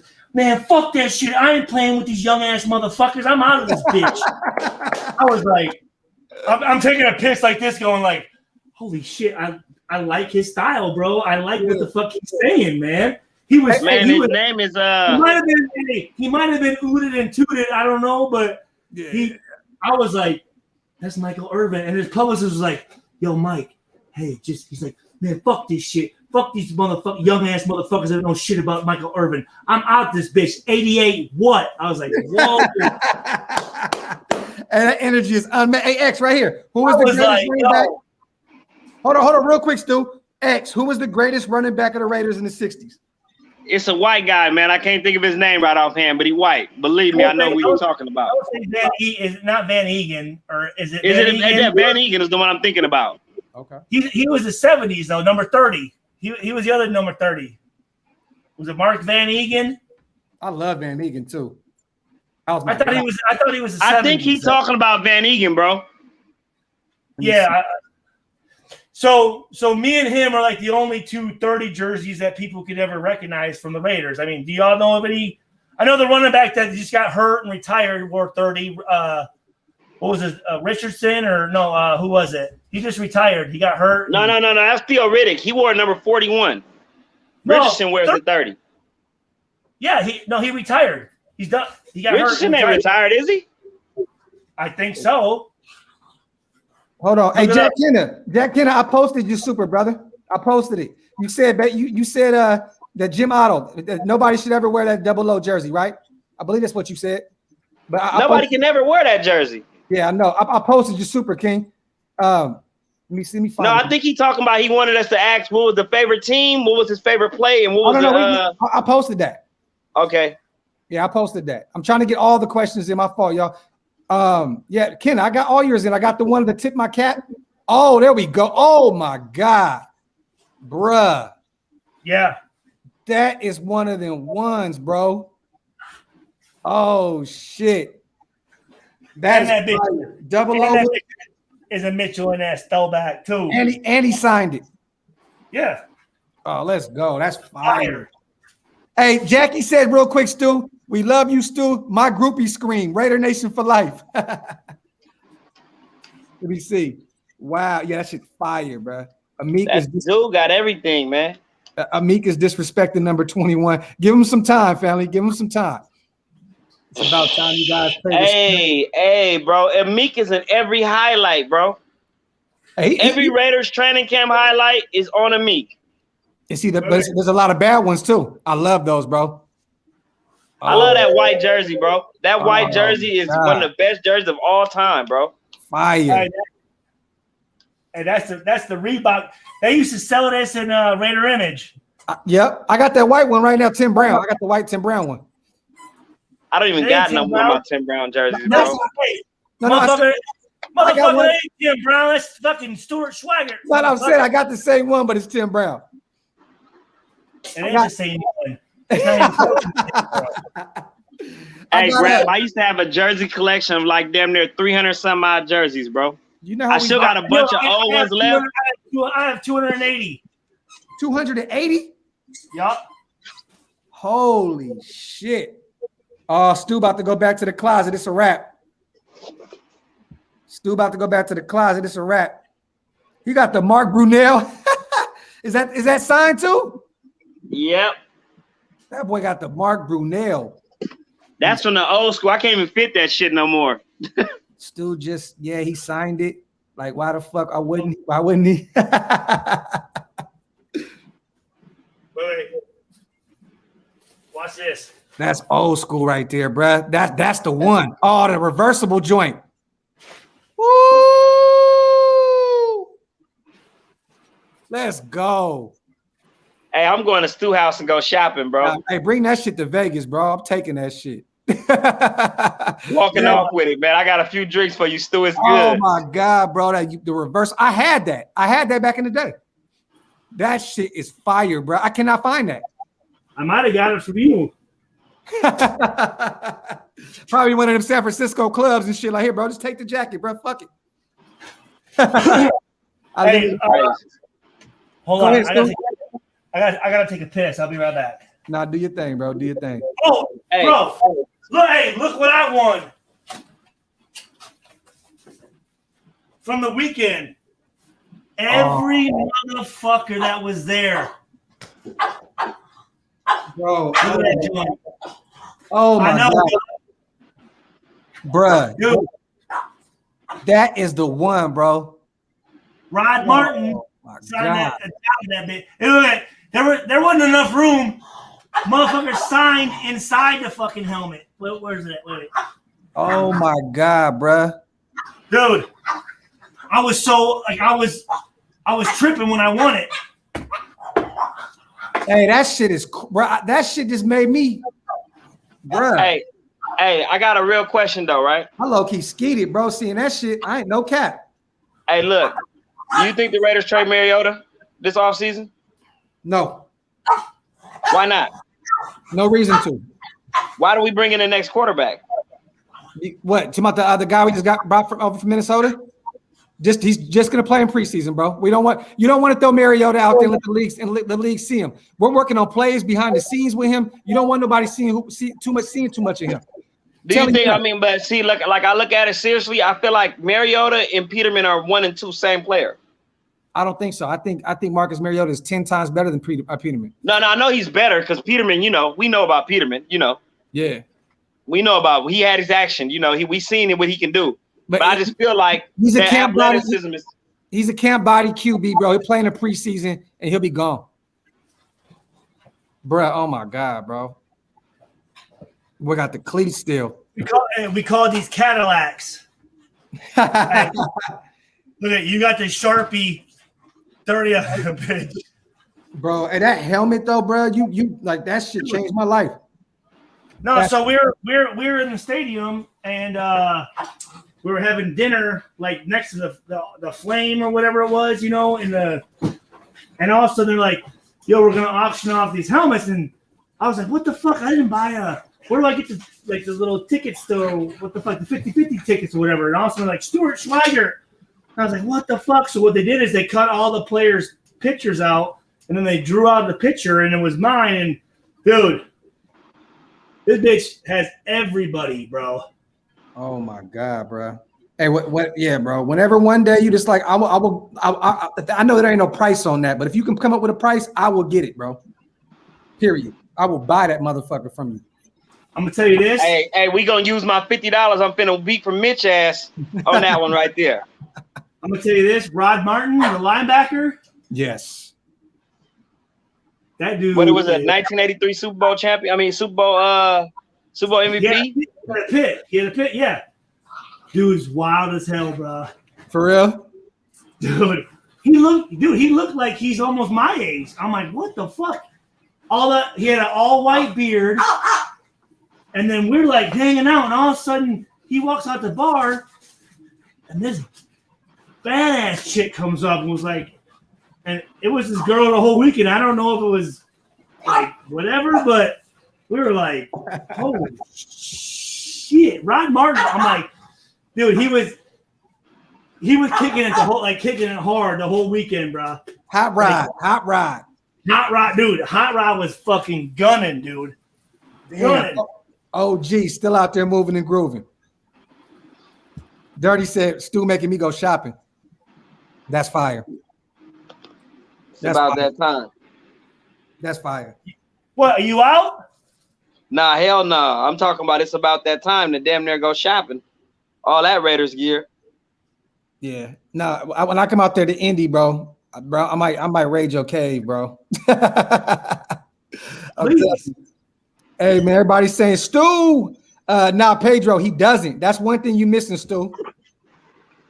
You're missing one of these. See, dude, I have no tattoos, no piercings, no nothing because I have OCD. So if I got something on here, I need something up here. Yeah. If I need something up here, I need it up here. And I'd have shit like, so I just never got any. Yeah. So, and honestly now, you're kind of to not have any is kind of like original. You know what I mean? No, hey, I don't got one tattoo, bro. All I know is my A's came back and won 6-3. Let's go, baby. Let's get it. Only thing left, man. I always hated not being able to cheer for the A's because I wanted that goddamn infield out that bitch. I wanted that. I'm like, hey, man, how was that, man? That never would have bothered me, though. I would have thought, we grew up in the hood, man. We played baseball football on top of everything. Tackle on the concrete. I've been there. Telling you. Okay. Try and try and get your plant foot and try to block a motherfucker and that shit. There's no grip to that bitch. So you're just sliding and some big ass motherfuckers trying to dump you on that shit. And dude, it would cut your. It was like playing on cement. I mean, you just said from the hood playing on cement, whatever. Yeah. I used to dive in that shit. I'll tell you this: kickoff return. I don't know how it is nowadays, but as a rookie, you play kickoff return, right? So, man, I'd line up like this. I'm going a front line like this. I'm counting. I have L2, so I'm like, if I saw a 50 number, I'm like, God damn it. Never. I never got one because I always felt like if you mess up my tat, it's an instant fade, bro. I'm gonna fade you on the spot. It's gonna be no questions.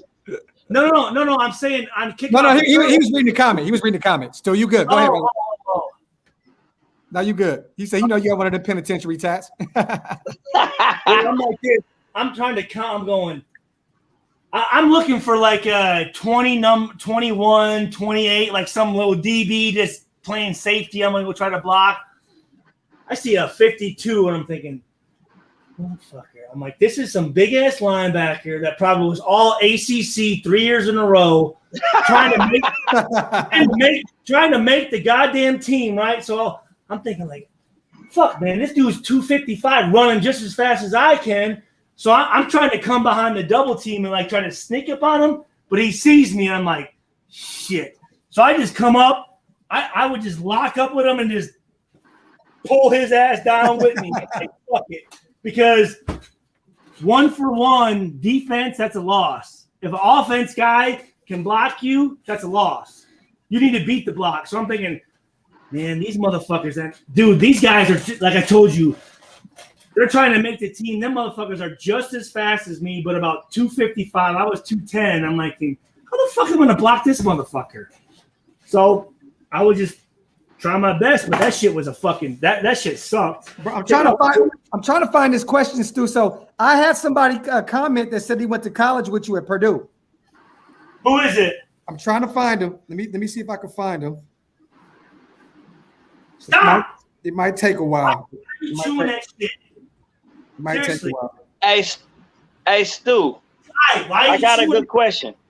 How is it playing with and against Tim Dwight? Hey, good question. Hold on. I like that too. That's a fire question, X. Come on, man. Hey, look, Graf. They don't know more than me when it comes to this shit, Graf. Yeah, well, Kojo just hit me right now and said the next time you're on, he wants on. So he wants all the smoke next time you pull up. Hey, Kojo ain't ready, man. He just got the answer wrong, man. He said the 93 draft pick was Patrick Bates. That was 94. Sorry, you're wrong, my good brother. You're wrong. Let me see. Hold on. 95, Napoleon Kaufman. 96 was Ricky Dudley.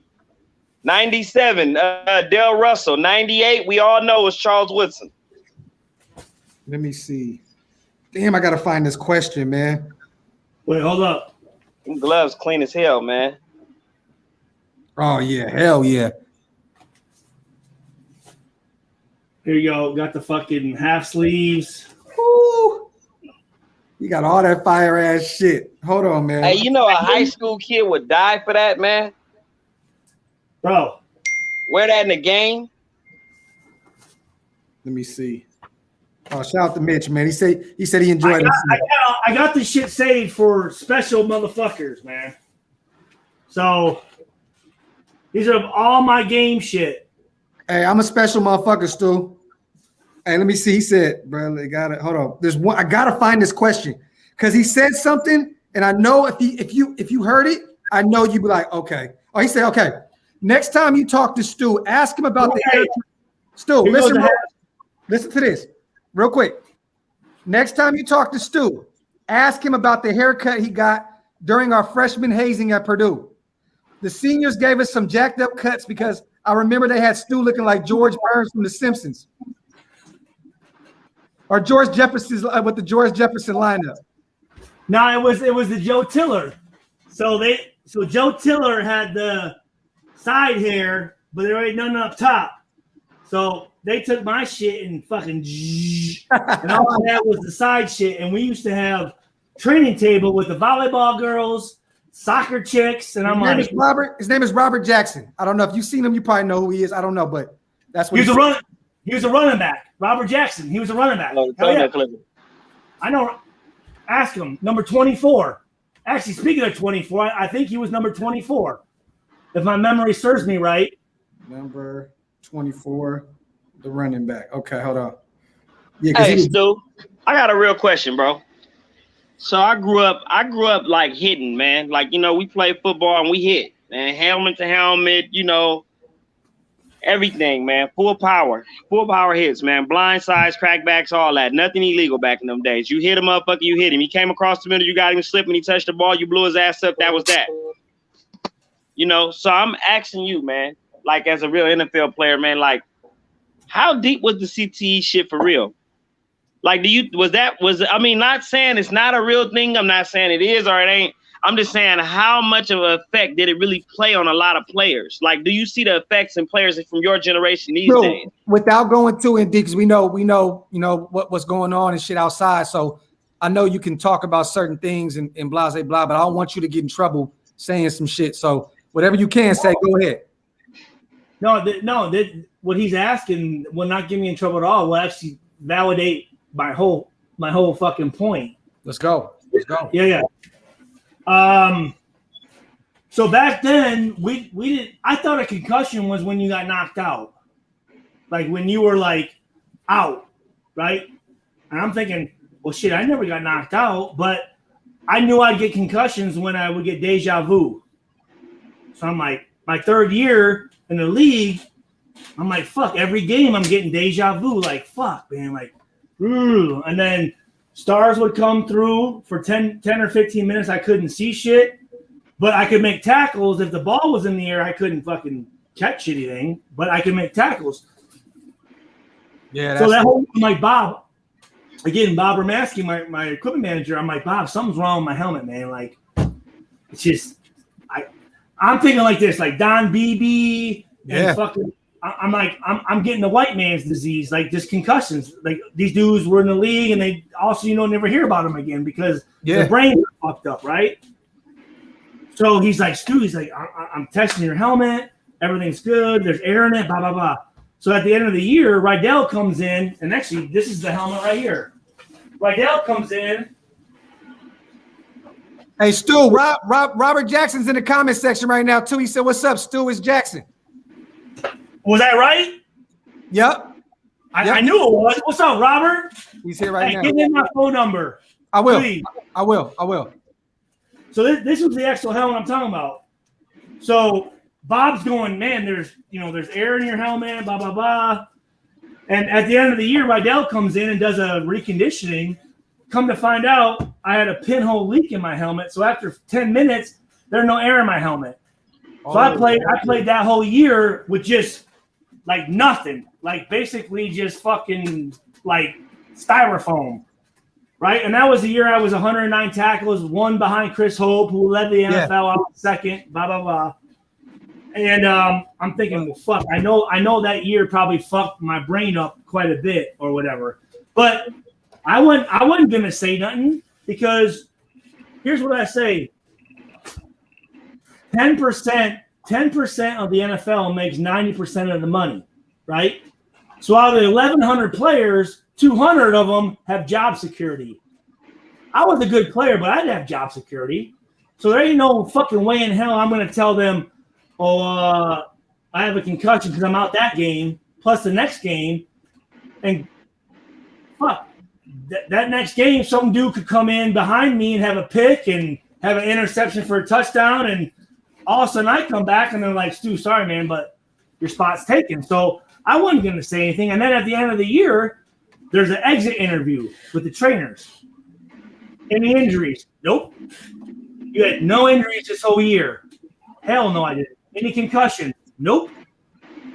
And the reason we said that shit is because as a free agent, if you have a clear medical history, right? So let's say it's this. Let's say it comes down to me and you as a free agent for the Baltimore Ravens, right? Like say they take us and go, Stu's got no history of injuries, no history of concussions, but let's say you were honest, okay? Torn hamstring, broken wrist, had a concussion. Who the fuck are they going to take? Yeah. Better with the clean bill of health. Thank you. Yeah. So you ain't going to say nothing at all. But you're only 24, 25 years old, right? I mean, I was 25 being a 3.5-year starter, dude, at 25 years old. Yeah. I'm not thinking about 30 or when I'm 40. And also now you get done. I was done with my NFL career at 29. Yeah. And also now I start having some issues with like anxiety, depression, memory loss, impulse control, thought of consequence. But at that point, you're going like, well, fuck, what do I do now?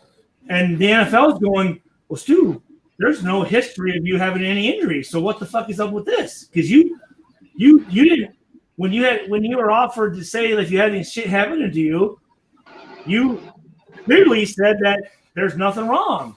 And it's like, well, yeah, I did do that, but fuck. So you're kind of putting in a catch-22, and like dudes are. So guess what? So dudes start going, fuck, man. Like I'm having issues, and in the NFL, you're taught to never show weakness. If I were to go to a fucking Rob Ryan and be like, hey, Rob, man, like I'm having memory shit. I'm having outbursts with my wife, anxiety. I don't want to. I'm sweating when I go out in crowds. Like something's up. You know, Rob Ryan, he'd be like, "Okay, Stu, yeah, that's cool." And then he'd go and be like, "Hey, man, dude's done, man. He's got some fucked up shit. I don't trust the motherfucker to be playing for me, so we need to get rid of him." And nothing wrong with nothing against Rob Ryan. That's just how it was. You know what I'm saying? Like, man. So then he cuts me, and then guess what? Teams are calling him, going, "Hey, man, why'd you cut Stu?" Dude, he's got some mental shit going on, man. Like he's unstable. I don't know if I'd trust him to be able to perform for you the way that you need to. So then all of a sudden now you're out the league, and you're having some shit. Your wife's pissed off. Like, what the fuck happened? Like, Rob, check your email. Rob, check your email. I'm listening, Stu. I'm just letting you know. Rob, check your email, brother. Go ahead, Stu. We listen. This is a great conversation because a lot of these guys on here are young and they play football and they need to hear this shit because we have 12-year-old, 13-year-old listeners, 14 that are playing middle school, high school football. There's a lot of young kids in here that ask me questions about football all the time, so they need to hear this kind of shit. But let me be adamant. I would never go back and change anything. I would never go back and change anything.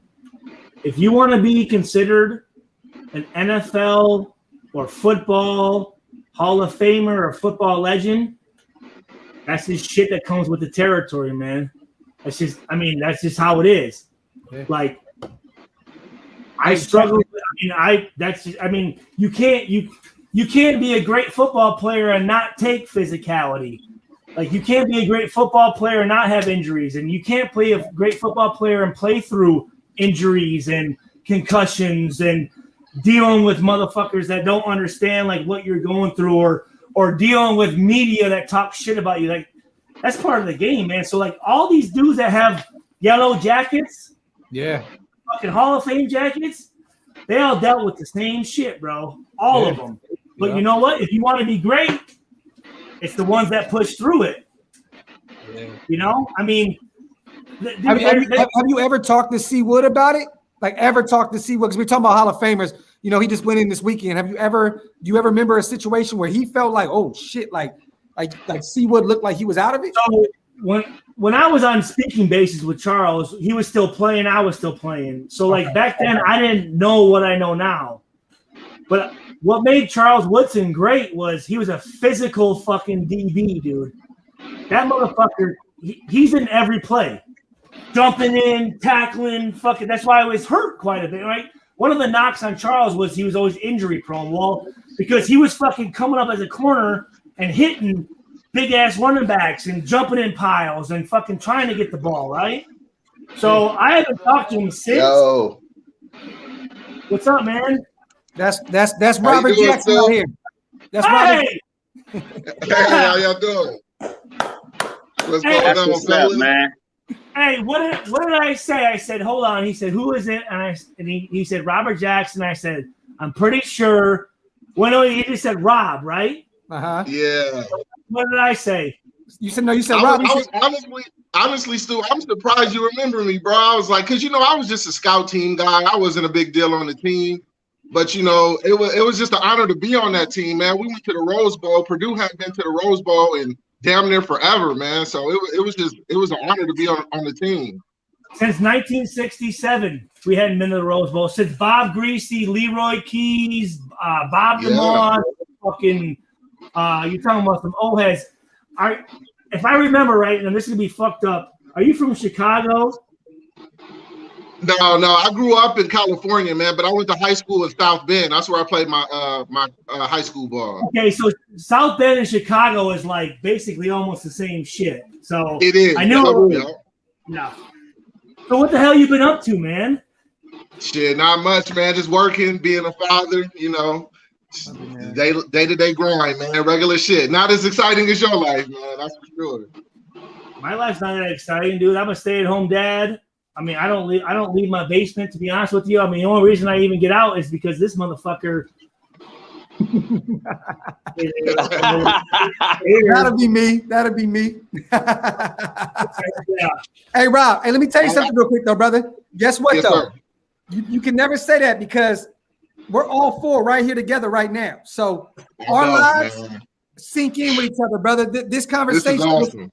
This was meant to be had, my brother. So I thank you very much for pulling up so last minute. I want you to sit here as long as you want. And I would also let her do some future shows with you to come on and tell your experiences about playing football and all that good shit, brother. So you know what? No, absolutely. Here's the thing. I want Robert to talk about. Here's the thing. To be a walk-on in college or a free agent in the NFL, it's fucking hard. It is fucking difficult because you don't get the same shit the starters get. You don't get, like, every mistake you make is way the fuck blown up, and the plays that you do make was because I fucked up. It wasn't because you made a good play. It was because I fucking missed the tackle or something, right? I remember that, like, when anytime I would do something good, they would be like, run it back. And then the next time I'll get smashed because y'all know exactly what was coming. I remember, I'll tell you what, I have a couple stories, man. I remember Landon Johnson. Of course, still, Landon, LJ. He played for the Bengals, really good linebacker. Uh-huh. He played 8 or 9 years in the NFL. Badass linebacker. He did. Badass linebacker. And I got somehow stuck in a position. I think it was the Northwestern week.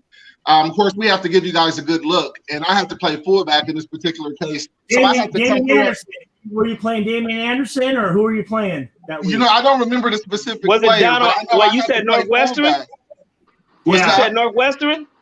Yeah. Was it down on Autry? Damian. No, he was the tailback. On this play, I had to be the fullback, even though I was a running back.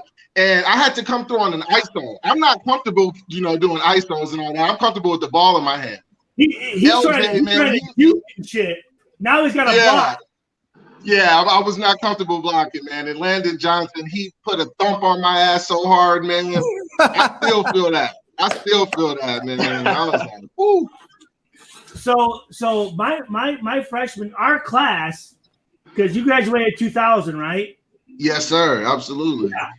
So our class, when we were seniors, 11 of us got drafted. We were tied with, I think, Miami, who had 11, and Oklahoma beat everybody with 12. But the class that we had 7 freshmen on defense start when we won the Big Ten. So the defense he was going up against, dude, you're talking some fucking. I mean, yep, man, y'all was some dogs. I remember Nico Kudavides, Landon Johnson, Gilbert Gardner, Aiken Ayadel, Jock Reeves, fucking Ralph Turner, me, motherfucking Ashante Woodyard, cornerback, Craig Terrell, Sean Phillips, Kevin Nesfield. Who was the corner? Was it Chris Clapton? Wasn't Clapton the starting corner our freshman year? Chris Clapton was the only senior on that team. Clapton was the only senior. So how long we were? This is great because when's the last time we talked? What's that, Stu? I'm sorry. When's the last time we talked? Shit, probably since those days, man. It's been a long time. So how long were you at Purdue? Did you transfer? Did you stay? Did you what happened? No. I was only on the team for that the first year. You know, we went to the Rose Bowl, and then by the time we started 6 a.m.s again, man, that was when I parted ways. You know how Coach Lathrop used to get on our ass, man. So 6 a.m.s, right? So this was during. Yeah. So not only did we have to go to fucking class all day long at Purdue, and they had class checkers, we had to get up at 6 a.m. and from 6 a.m. till 7:15, it was fucking nonstop where they just wanted to make you fucking throw up. And then if you didn't make it to class on time, Joe Tiller would bring your ass back that afternoon, and you have to do the same fucking thing. Because Joe Tiller's big thing was, which I have the most utmost respect for Joe Tiller, was he wanted you to graduate. So if you came to Purdue, you were going to graduate. Like a lot of schools, they just get athletes and they just push them through to be eligible. And you know what? It's fucked up because these guys go to these universities, they don't get an education, they get drafted, they make it 1 or 2 years, and then all of a sudden they're out. They don't have a fucking college degree. All their money's gone, and they're going, what the fuck do I do now? Like I'm fucked, man. Yeah. So after Purdue, what did you stay there then, or where'd you go? No. Just after I finished school, I moved to Indianapolis and started working. So you graduated from Purdue? Yes, sir. Dude, I'm telling you right now, man. Dude, Purdue University, Purdue, Northwestern, probably those schools in the Big Ten, man, they're almost like Ivy League schools, man. They are. They're known for their academics first, for sure. So for him to do what he did and not have any academic help, not being a football player, not having the tutors, not having the fucking advisors to fix your classes and shit, I give him way more respect than anything I did, man. I'm telling you, Robert. That's that, man. Respect. Hey, January 2nd, me, you, and Rob gonna get together for the Colts game. You down with that? No doubt. Hey, Stu. So I've been following the draft since I was 8 years old, man. And like you said, it's kind of hard to be like a UDFA. And I feel that you build your teams. Like when you miss in the draft, those bullets you miss, you make up with good UDFA pickups. So I'm saying this. Oh yeah. I feel like when they said like Tanner Muse had a bad season, and basically when you're a first, second, third round pick, I know for a fact it looks better on the GM for you to make the team. So am I right about that? Bro. He said, I'm out of here, bro. You about to go grab something. Here we go. What's up? So that's why I say it's hard for a walk-on like Jackson and a free agent who, the best example, Chris Carr. Okay? Wow. So you can come in, and the GM is so you have the owner, then you have the GM. The GM is the guy that takes control and has, when it comes to the draft, that's his shit. Like, he's the guy that decides who the fuck is getting drafted, blah, blah, blah. Yeah. So when you draft a player, okay, and you're going to give this dude as a signing bonus $3, $4, $5 million, okay, he's expected to fucking play.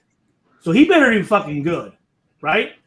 Then you have a guy, again, just like in college, when you recruit a player, the head coach flies to this dude's house, you're flying him in. That's a lot of money on the university for a fucking dude, right? Yeah. A walk-on, he just walks up, shows up, and fucking gets on the team. No money spent, right? Free agent, no signing bonus. They just fly him in for the first mini camp, and doesn't cost the team shit. Okay, so you're gonna tell me that all of a sudden they realize that, man, we just drafted. Let's say this. Let's just take me for example. Stuart Schweigert, 3rd round pick. Okay, my signing bonus, because I had to sign. Everyone back then had to sign a 5-year deal, so my signing bonus was a little bit bigger because I only should have signed a 3-year deal. So my signing bonus was $1 million, and then my salary was just the league minimum, like $325,000 or whatever. Not saying just, but $325,000. Okay. All of a sudden, the next year, let's say not even say next year. So me and Chris Carr were different years, but let's say me and Chris Carr came in the same year. So Chris Carr was a free agent. Mm-hmm. They didn't cost no money to scout him. Didn't fly to fucking Boise State to try him out. Wasn't at the combine. Didn't spend any man hours evaluating him. Pick him up as a free agent. No signing bonus, right? So all of a sudden, the coach there going, man, Chris Carr is better than Stuart Schweigert. Chris Carr should start. GM says this. Well, shit. We spent at least $2 million in the whole process to get Stuart Schweigert here. We paid nothing to get Chris Carr here. So if you start him, the owner's going to say, hey, listen, motherfucker, a guy that you had no idea about, spent no money on, is better than a guy that you fucking put all my money into. Yeah. What the fuck are you doing with your job? Yeah. That's bad business. So get this.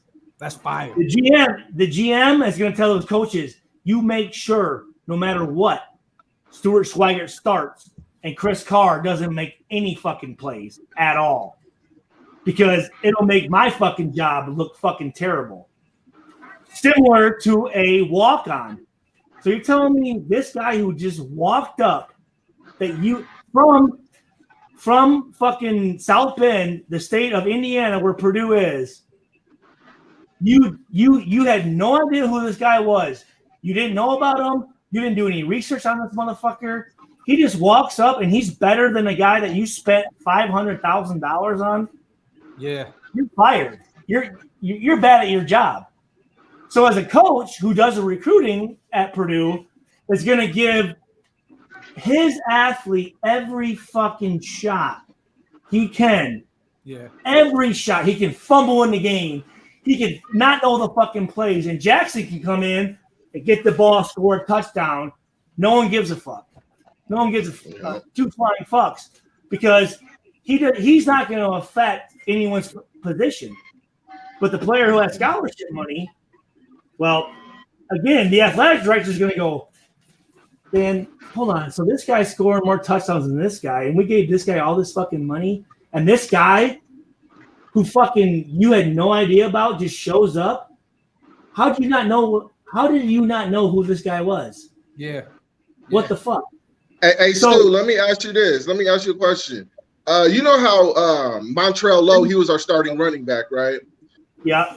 Do you feel like, because see, I personally being in the running back room, I feel like Steve Ennis, and I know you remember him, I feel like Steve Ennis was our best running back, but he didn't really get that much run. What do you think about that? Well, you know what happened with Steve Ennis, right? He punched the guy, and the guy fell back and died. And Steve Ennis Yeah, Steve Ennis That got kicked happened. off Was that our freshman year? before the Rose Bowl. Yeah, outside of the boiler room, outside of where else? Okay. Yeah. On the hill. So Yeah. that's why Steve Ennis never did anything. Was he got in some legal problems and he actually got convicted of murder.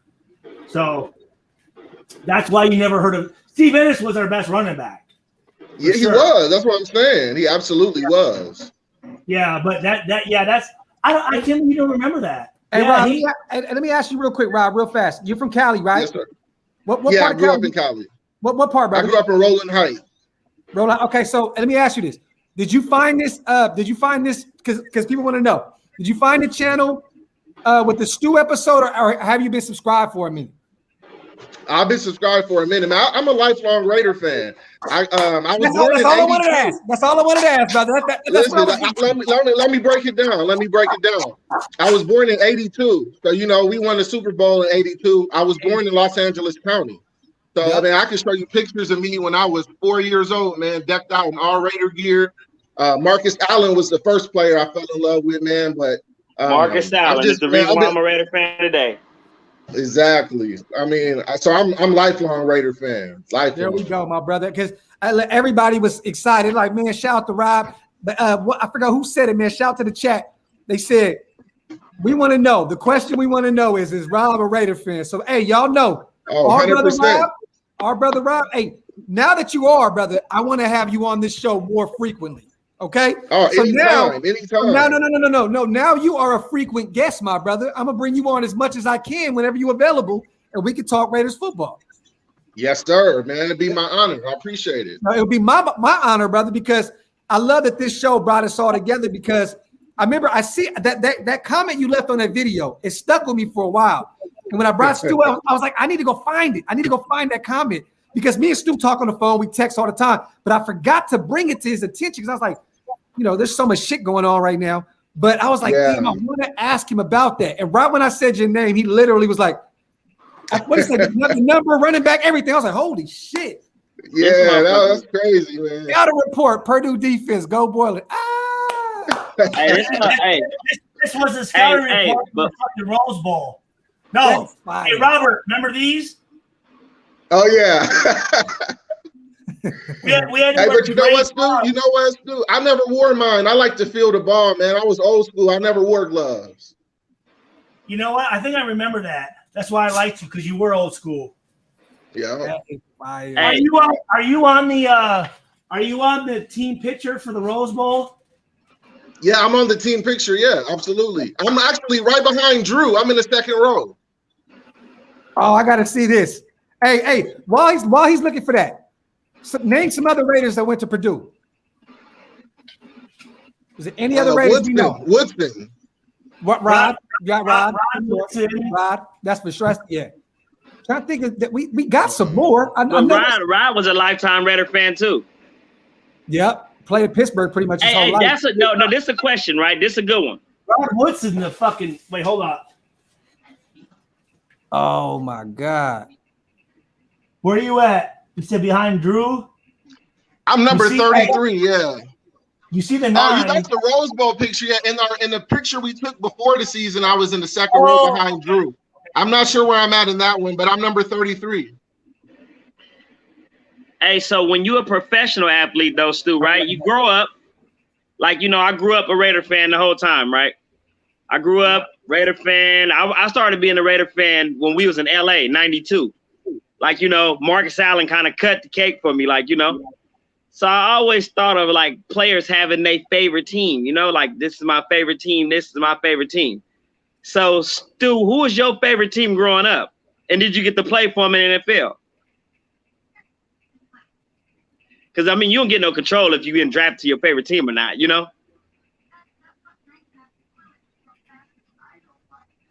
Jeez. I don't think he heard you, bro. Oh, they busy right now, man. But yeah, Rob, it's good to see that, man. You got to play with Ron Dame, Donald Autry, man. A lot of good old school cats, man. I watched them years, man. Here's the thing, though, man. I can't even lie. Like I said, I was on scout team, man. So I didn't even get to actually play against those guys. I didn't travel or anything with the team, man. Dude, did you wear number 20, bro? Yeah. No, I wore 33. Oh, you're talking to Stu. Stu, you got to wear Barry Sanders' number? No. I grew up watching Barry Sanders. I wore 20 like growing up. When I played for the Lions, I was 39. Okay. Yeah. I actually have a video of me. I can't say it. I can't say it on live right now, but it's a video of my high school bedroom, and I have my Detroit Lions wallpaper up. Man, hey, look. That's kind of crazy, like, because your bias after that, like, you know. Barry Sanders. Crazy. That's dope. Hella dope. Hella dope. Well, I like I told you, this is my first helmet. Silver, because of Bo Jackson. I was a running back. So I was 34. Look at that shit. Mm-hmm. Boy, butt crack for life, boy. That's a butt crack if I ever see one. Super. Hell yeah. Super crack.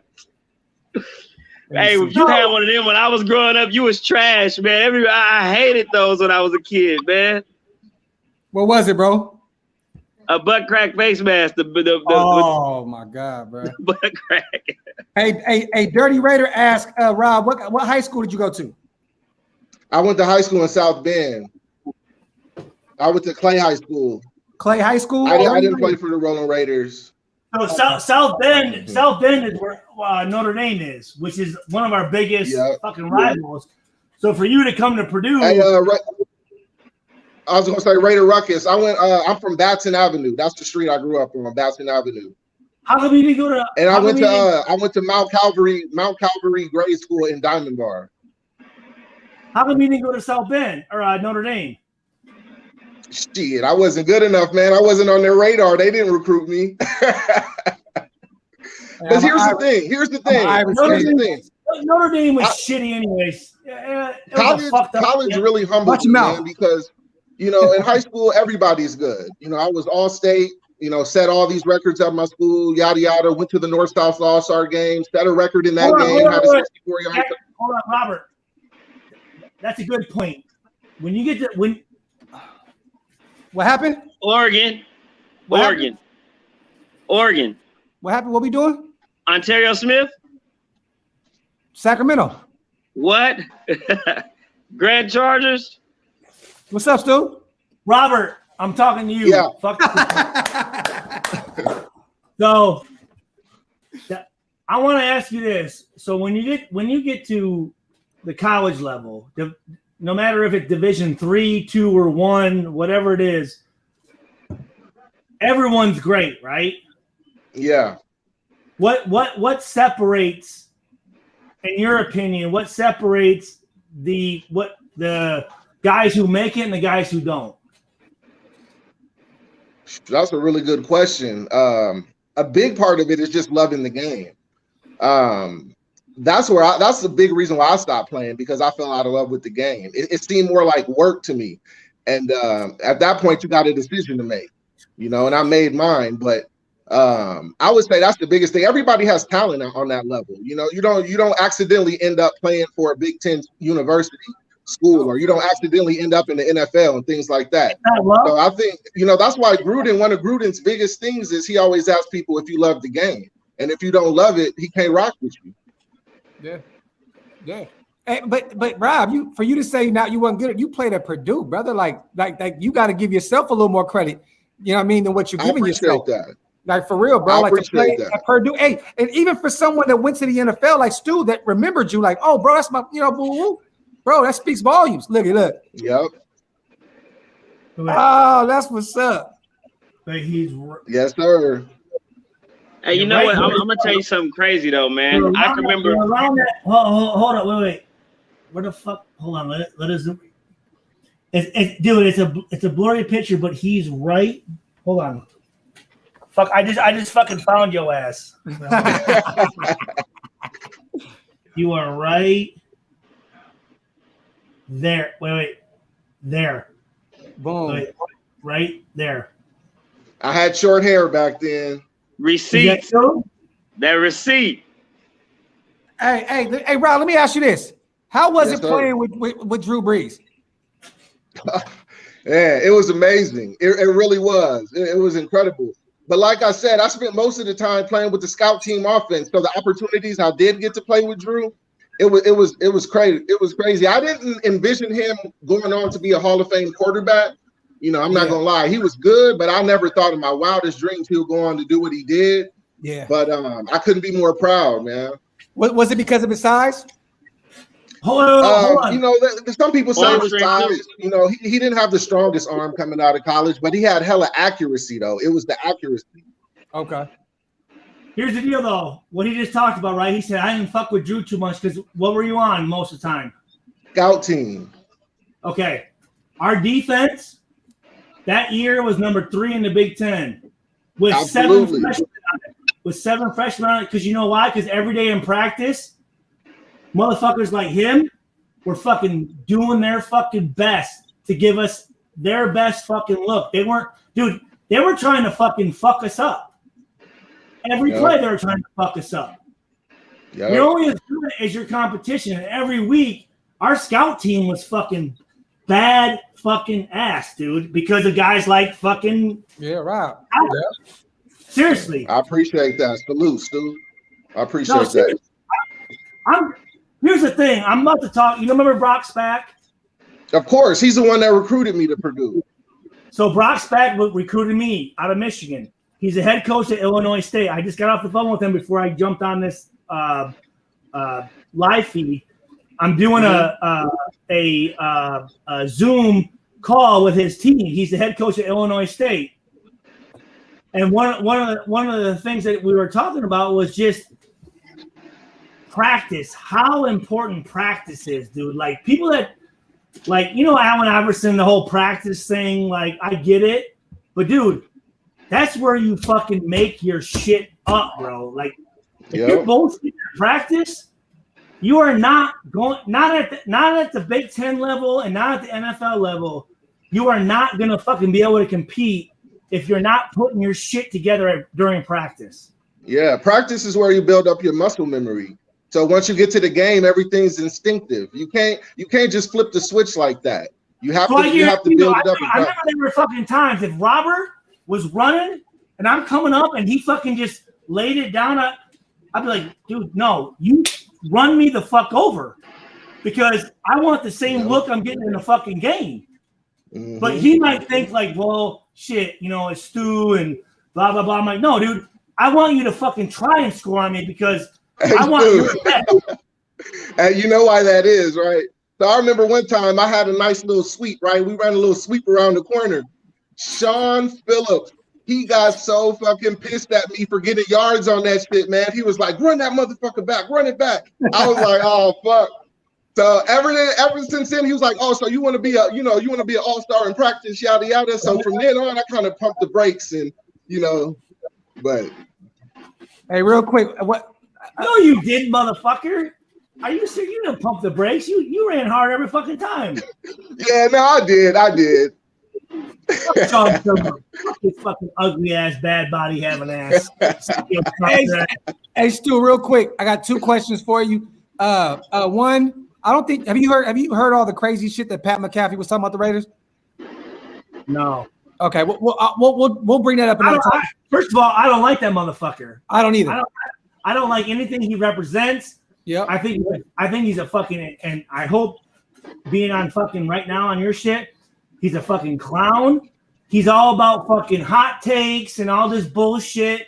And he's a fucking punter. Get the fuck out of here, motherfucker. Like, the only punters I love are well, not punters, but kickers. Sebastian Janikowski and Shane Black. That's it, baby. Yep. Well, and for the Lions, I was with Hansen. Hansen. Yeah. Other than that, punters and kickers, shut your fuck. You have no say in shit, motherfucker. Nothing. Because you're shit. I hope that answers your question right there. Because I got one more real quick. Shout out to Auntie Six Soldier. He says, "What's up, guys?" Stu, why do you think Rob Ryan never got a chance to be a head coach like his brother? Because he was too real. He had the long hair, and he comes from football legacy, bro. Like he comes from fucking Buddy Ryan. Yeah. I remember Buddy Ryan came to practice one day, dude. Buddy Ryan, the motherfucker on the sidelines trying to fucking punch fucking Steve Fisher and shit on the fucking sidelines of the Tennessee or Houston Oilers and shit, dude. Rob Ryan, dude, he's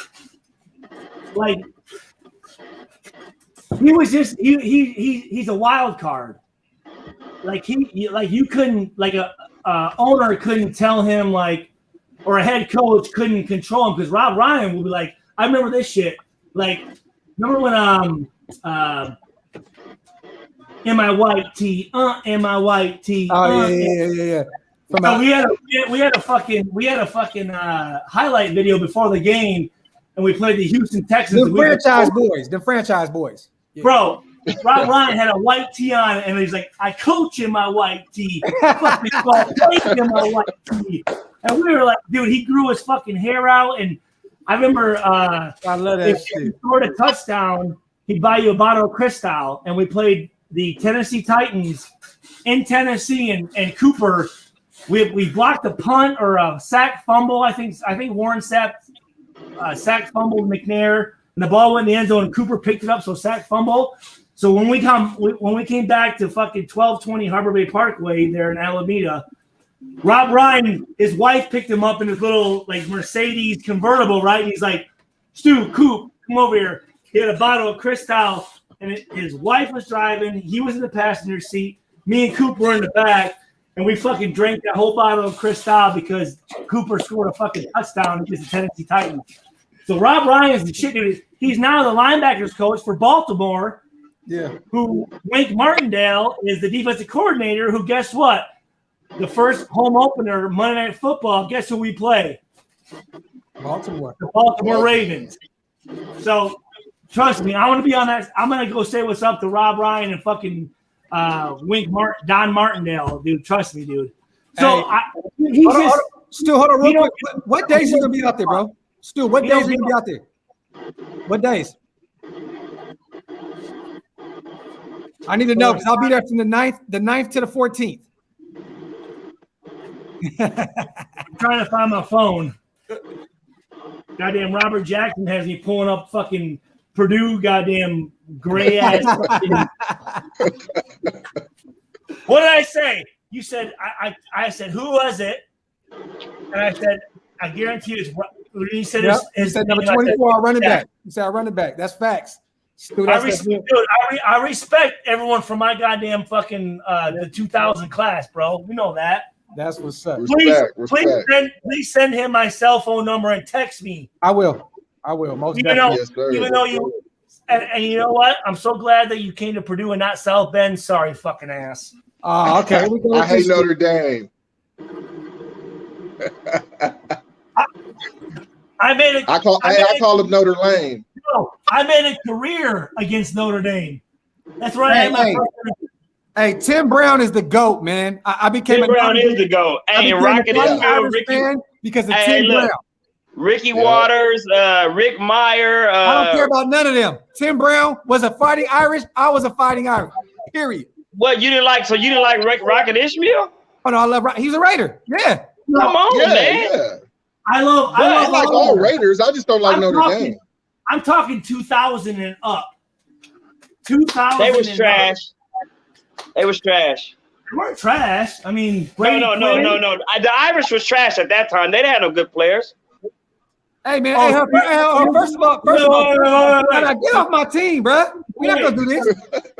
So you're downplaying my shit against Notre Dame about they were trash. But y'all was good.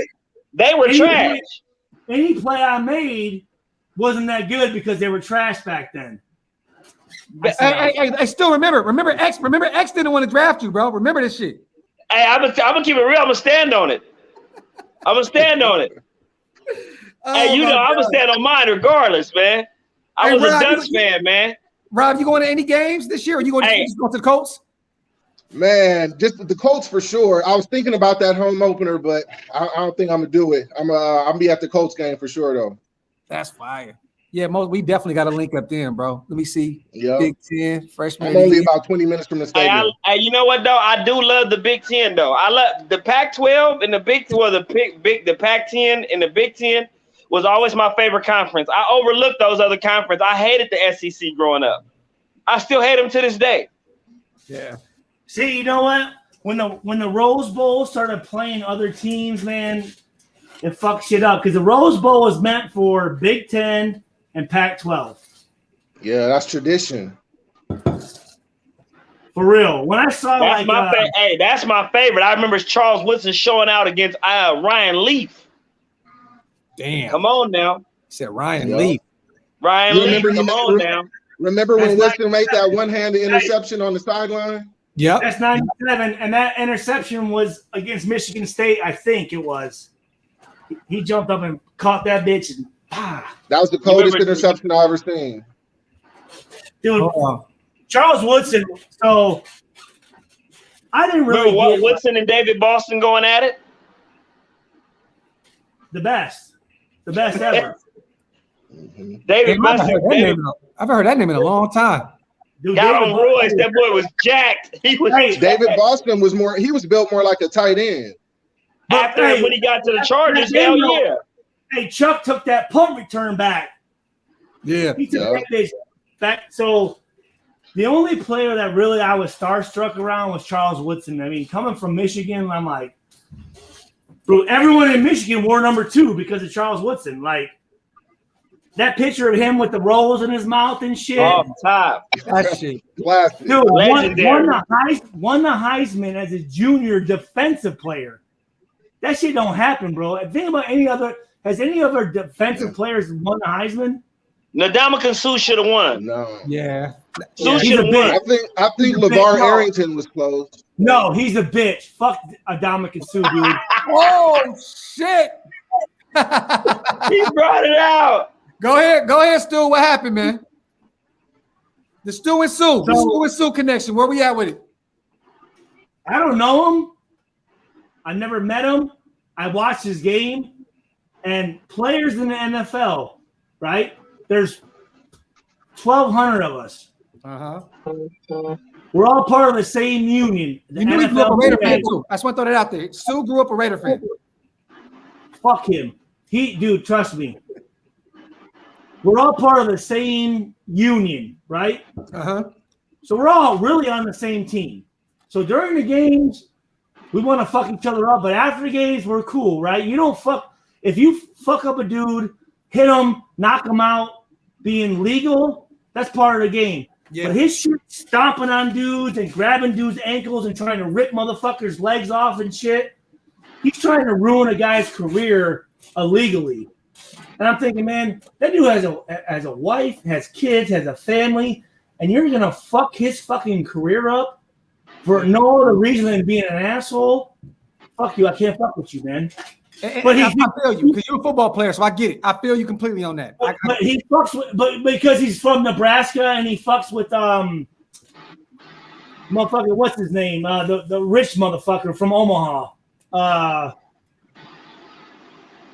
What's his name? The business owner. Omaha. Yeah. I don't know. I know he's from Portland. Well, he played in Nebraska from. Yeah, I know. Yeah. Bill, what's his fucking name?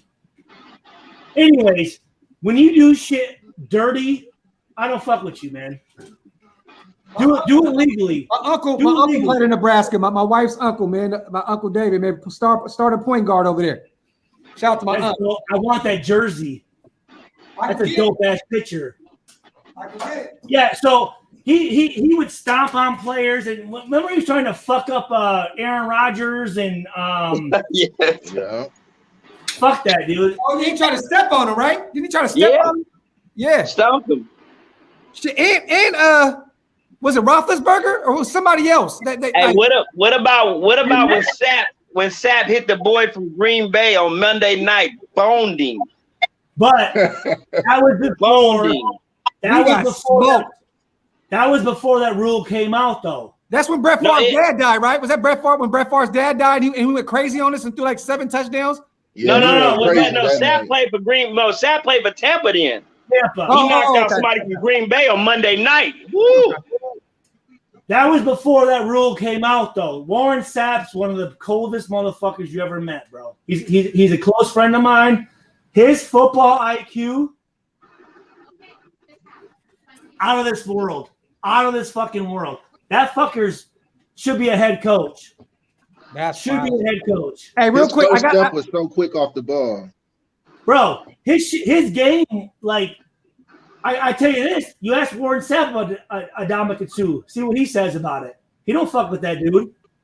He does not fuck with it. Stu and Rob, real quick, this is for both of y'all. Shout to Raider V-Row. He's a young guy, plays football in high school. He says, yo, Stuart Robert, as a high school football player, do y'all have any tips for improving technique or anything like that? Go first, Rob.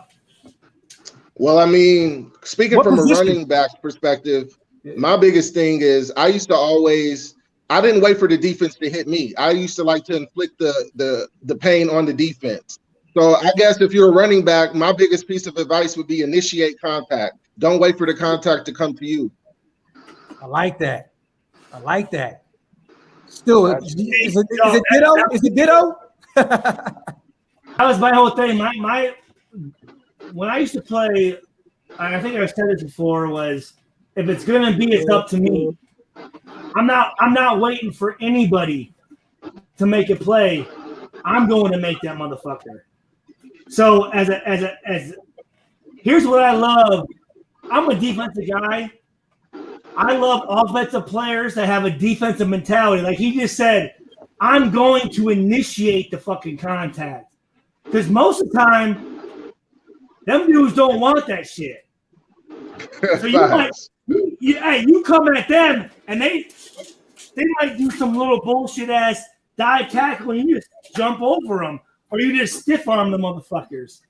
And you can tell the ones that want it and the ones that don't. And you know how you can? Watching film. And tell me this, Robert. When you were watching film and you knew there was a badass motherfucker on that defensive side that was coming through to lay some fucking wood, you were thinking about that shit every time you got the ball, weren't you? Absolutely. It gets your attention. You always want to know where they're at. It's something else. Because get this, because I know this, against, like I told you, playing against Pittsburgh, Hines Ward, not only did I have to worry about the fucking running back, the quarterback, I had to worry about Hines Ward coming and fucking pop, hitting my ass. He was a headhunter. It's just something else to think about, bro. Yeah, he was a fucking beast. Hines was a beast, and I never thought Hines would be as good as he was. I'm not even gonna lie. As a quarterback out of Georgia, never. Short 2-option quarterback, never thought that dude would turn into that. You know why he made it? Hard. Physical. He was physical. It's hell. He was too physical for today's NFL. He couldn't play nowadays. No. Yeah, he'd be penalized every other fucking down. I'm telling you, speed. He's clean though. He's clean. He was a clean player because when he knocked out Ed Reed, he was the first person to call for him. He was not dirty. But remember, you can't do peel back blocks now. He was not dirty though. He was not dirty. No, but in today's game, that same shit wouldn't work. No, you can't even peel back block on people. I was a king of crackback blocks. Size, speed, vertical jump, body fat, 40. If you're a fucking physical player, that shit fucking erases any of that shit. That's why Kirk Morrison had no right playing in the NFL for as long as he did. Was not fast, and this is no. And I'll tell him this. Yeah. If you saw Kirk Morrison, you would go, "You're Kirk Morrison," but you know what he was? He was smart. Hella. San Diego State. And he was San Diego State and from Oakland. He was physical. Yep. That motherfucker, you came to Kirk Morrison, you're gonna feel that shit. If you're smart, you can beat speed to the spot. Bingo. I like that. You still ain't gave me the dates yet, motherfucker. I need to know when you're going to Vegas. What's in that cup? What's in that cup, motherfucker? He's sipping and sipping real heavy too. Gatorade. He said Gatorade. with some tequila in it. Some tequila, shit. Hey, that Casamigos. Nah, hey man, like bro, let me see. Bring Kurt Morrison. Hey, we got to. I just reached out to Kurt Morrison too. I would love to bring him on the show. Hey, look, Graf. Y'all was talking about it, right? A little while ago when Mitch was on. Mm-hmm. I fucking love Vontaze Burfict. I don't care what nobody say. I am a diehard fan of that dude. I seen that dude go to war with USC by itself on Arizona State. Yep. That dude deserved to have been a Raider from day one. Who is it? Vontaze Burfict. Vontaze Burfict, the boogeyman. Yeah, he's a monster. Still, he's a little after your time, but he's one of them. Yeah, he's a hard hitting motherfucker, bro. I'll tell you that. Hey, what's his name? Vontaze Burfict. Vontez Burfict. Burfict. Monster. He's the reason Antonio Brown is retarded right now. Perfect. Right now, he's literally the reason why Antonio Brown ain't got. Yeah, Vontaze Burfict. Perfect. Here we go. Arizona State, number 7. Arizona State. Yep. Played for Cincinnati pretty much his whole career. 5'5". Yep, 55. 6'1", 255. Okay. Double nickel. Woo, that boy right there. Monster. I hated it. We didn't bring him back, man. Yeah. Here we go. He's actually from Las Vegas too. Oh shit, he about to watch some shit on. Hey, bro, he gotta watch him. Stu, you gonna trip out, bro? I'm telling you. Let me see. Burfict, what? Yeah, bro. Burfict got kicked out that game, bro. He did. He was gone. Let me see. It was over after that, bro. Slammed him. Bro, monster. My boy was a little bit dirty, but it's certain players like Graf. Like when I was growing up, it was certain players I felt like fit the mold, but they never put on the jersey. Yeah. Jeremy Shockey felt like a Raider to me the whole time. I like that. Yeah, Jeremy Shockey, yo. Mike Allstott always felt like a Raider to me, bro. Yep. It felt like he should have been a Raider. Vontaze Burfict, Kyle Turley. You remember Kyle Turley? He ripped the boy helmet off and threw it. He threw his helmet. He always felt like a Raider to me. I always felt like these players need to play for the Raiders. They fit that symbol. Guess where Allstott went to college? Purdue. Come on now. I got his rookie card in here. My bad. Hey, you know what? I'm gonna go and look in my book, bro. I'm almost for certain. I think I got a Stuart Schweigert rookie. No, you don't. I think so. I know I did, but now I don't got none of my shit. They all got sold. Woo! Yeah, Vontaze is a monster, bro. Mitch, wake up. Mitch, wake up. Hey, I told you about my collection, huh, X? When my aunt sold my whole collection, bro, no. I had hundreds of thousands of cards. I collected them my whole life. My aunt took them to a sports cards play, sold them for like $30. Hey. Hurt. Bruh. Hurt. Like I had Don Mattingly, Ken Griffey Jr. rookie cards, Tim Brown rookie cards. That's my favorite player, Ken Griffey Jr. Ken Griffey Jr. Him and Ricky Henderson, both of them like this. My favorite players. Ken Griffey Jr. You watching that, Stu, huh? That shit crazy, bro. Hey, he don't play, bro. He does not play. That shit. Hey, man. Vontaze Burfict. Hey, if you see this, Vontaze, you already know, man. Holla at your boy, man. Holla at your boy, because I'm giving all endorsements for the double nickel, man. He didn't even give it to him. I mean, that was just a little chicken wing. What? I mean, that wasn't even nothing. Hey, John, I don't talk to my auntie at all no more. Put it like that. Man, that hurt right there, though. She got you good. Soul, bro. I used to be out mowing lawns, collecting cans, all that shit for cards, bro. Like, for real. Washing cars, all that shit. Cold game, bro. Let me see. There's a lot of comments in the comment section, man. I'm trying to get. Hey, Stu. Hey, remember when you guys were talking about tough running backs to bring down? I'm surprised you never brought up Jamal Anderson. Ooh, the bird. Over now. It's over now, Stu. Oh, wait, Jamal that was Anderson? a good one, wasn't it? Hey, Jamal Anderson was a monster. He was. Oh shit! What did you say? You said Jamal Anderson was a monster.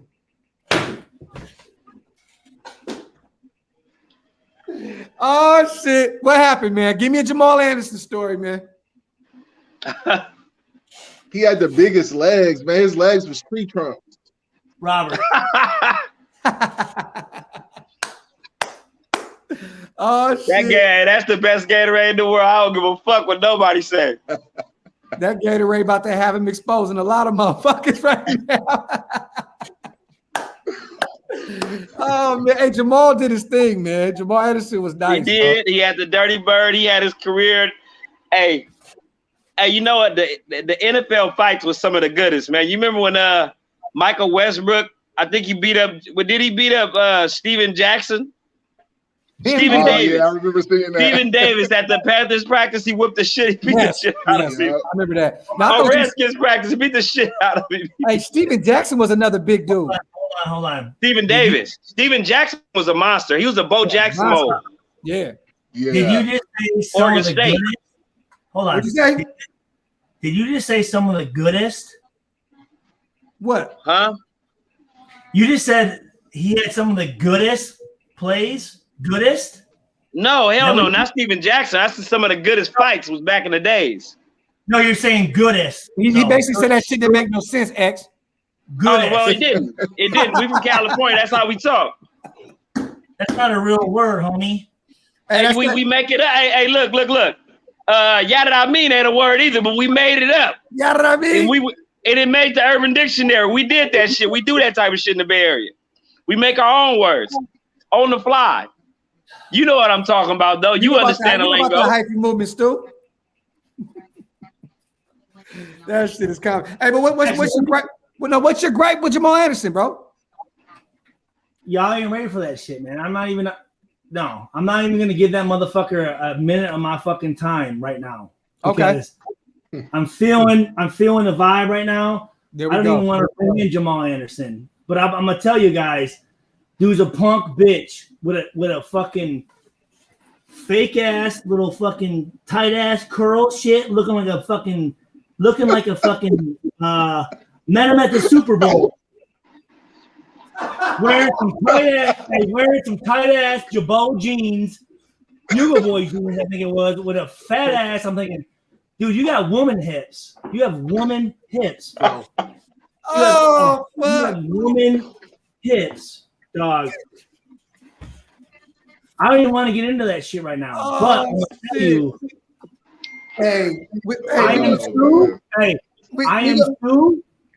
I am Sue.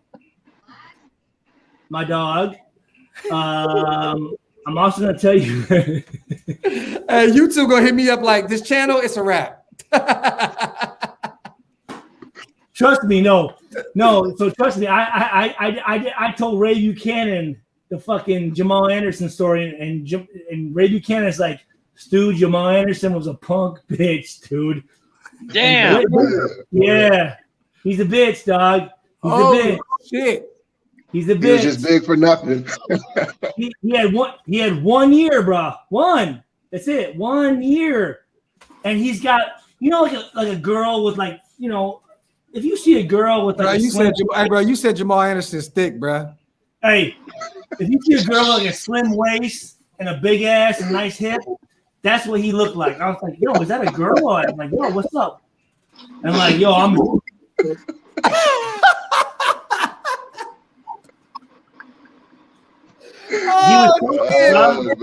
Oh my God, what in the fuck? Hey, Rob, you went to school with this motherfucker, bro. Man. Hey, Stu said he had an hourglass. Wow. I was like, yo, who's that bitch? Like, yo, that's Jamal Anderson. Who is that bitch? Oh my God, bro. I'm about to fucking choke to death over here. Holy shit. Oh my God, bro. Hey, so hold on. You said you talked to Ray Lewis and he told you he was a hoe. No. Ray Buchanan told him he was a hoe. He played on team with him. Ray Buchanan. Yes, I'm sorry. He played on the team with him. He played with a bunch of Rays. So he played with Ray Lewis in Baltimore too. No. Oh, Jamal Lewis. I'm sorry.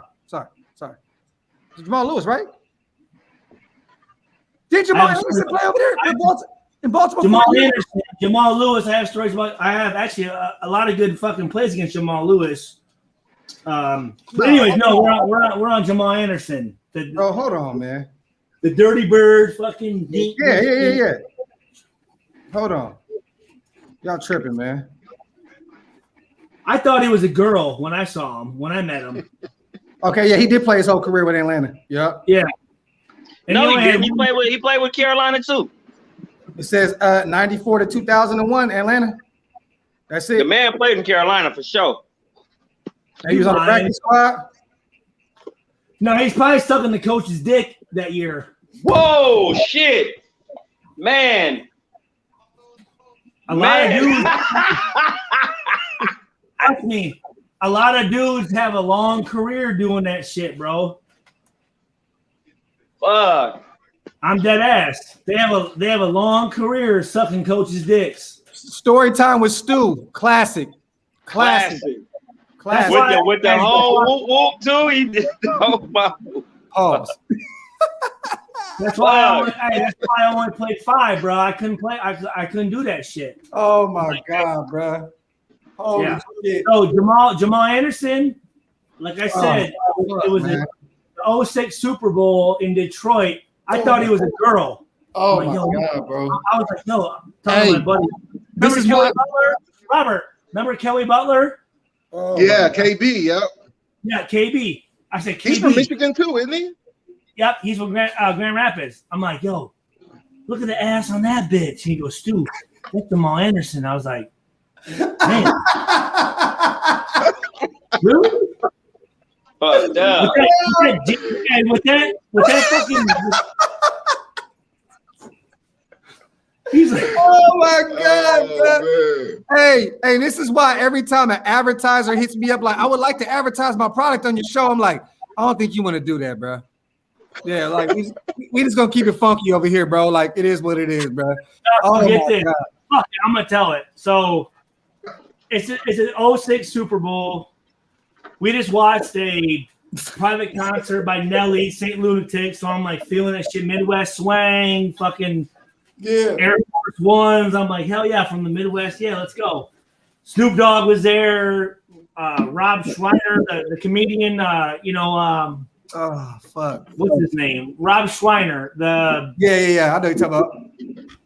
So we go up there, right? And Kelly's like, hey, his agent was Doug Hendrickson from Octagon.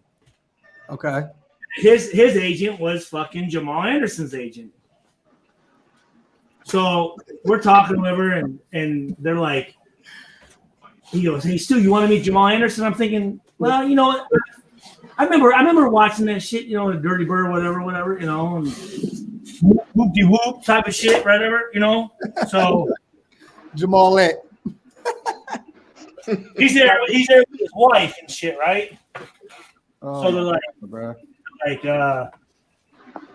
like, Stu, this is Jamal Anderson, right? So I'm like, all right.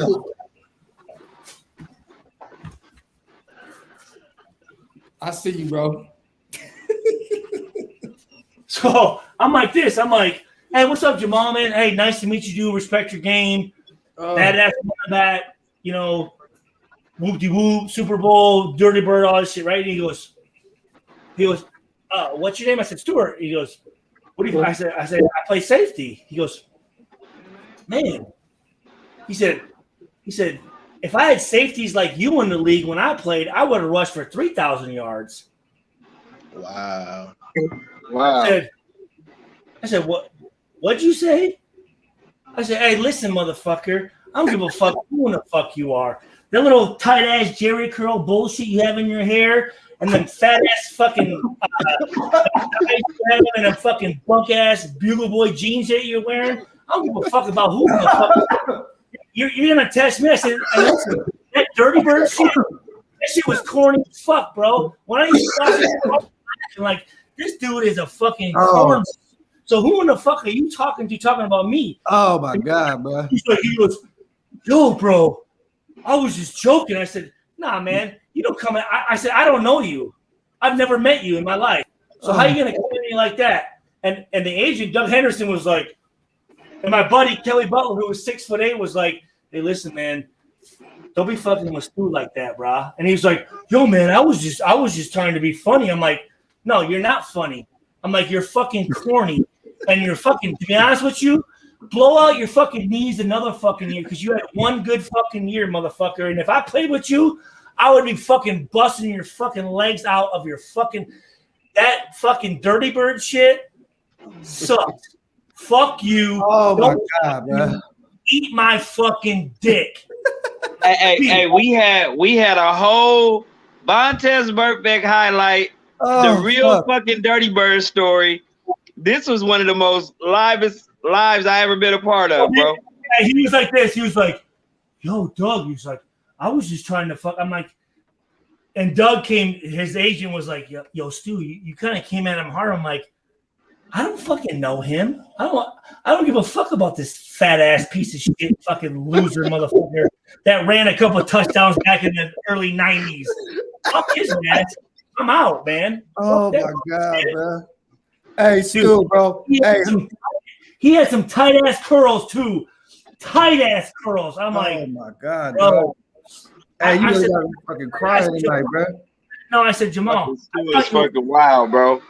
Oh my God, bro. You got to be crying tonight, bro, for real.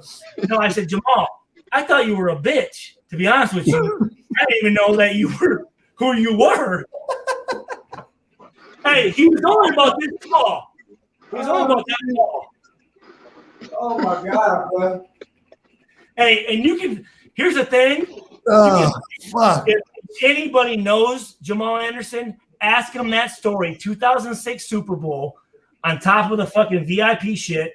He'll say, a crazy ass white dude cussed me the fuck out. And his wife even came out to me and said, bitch, back up.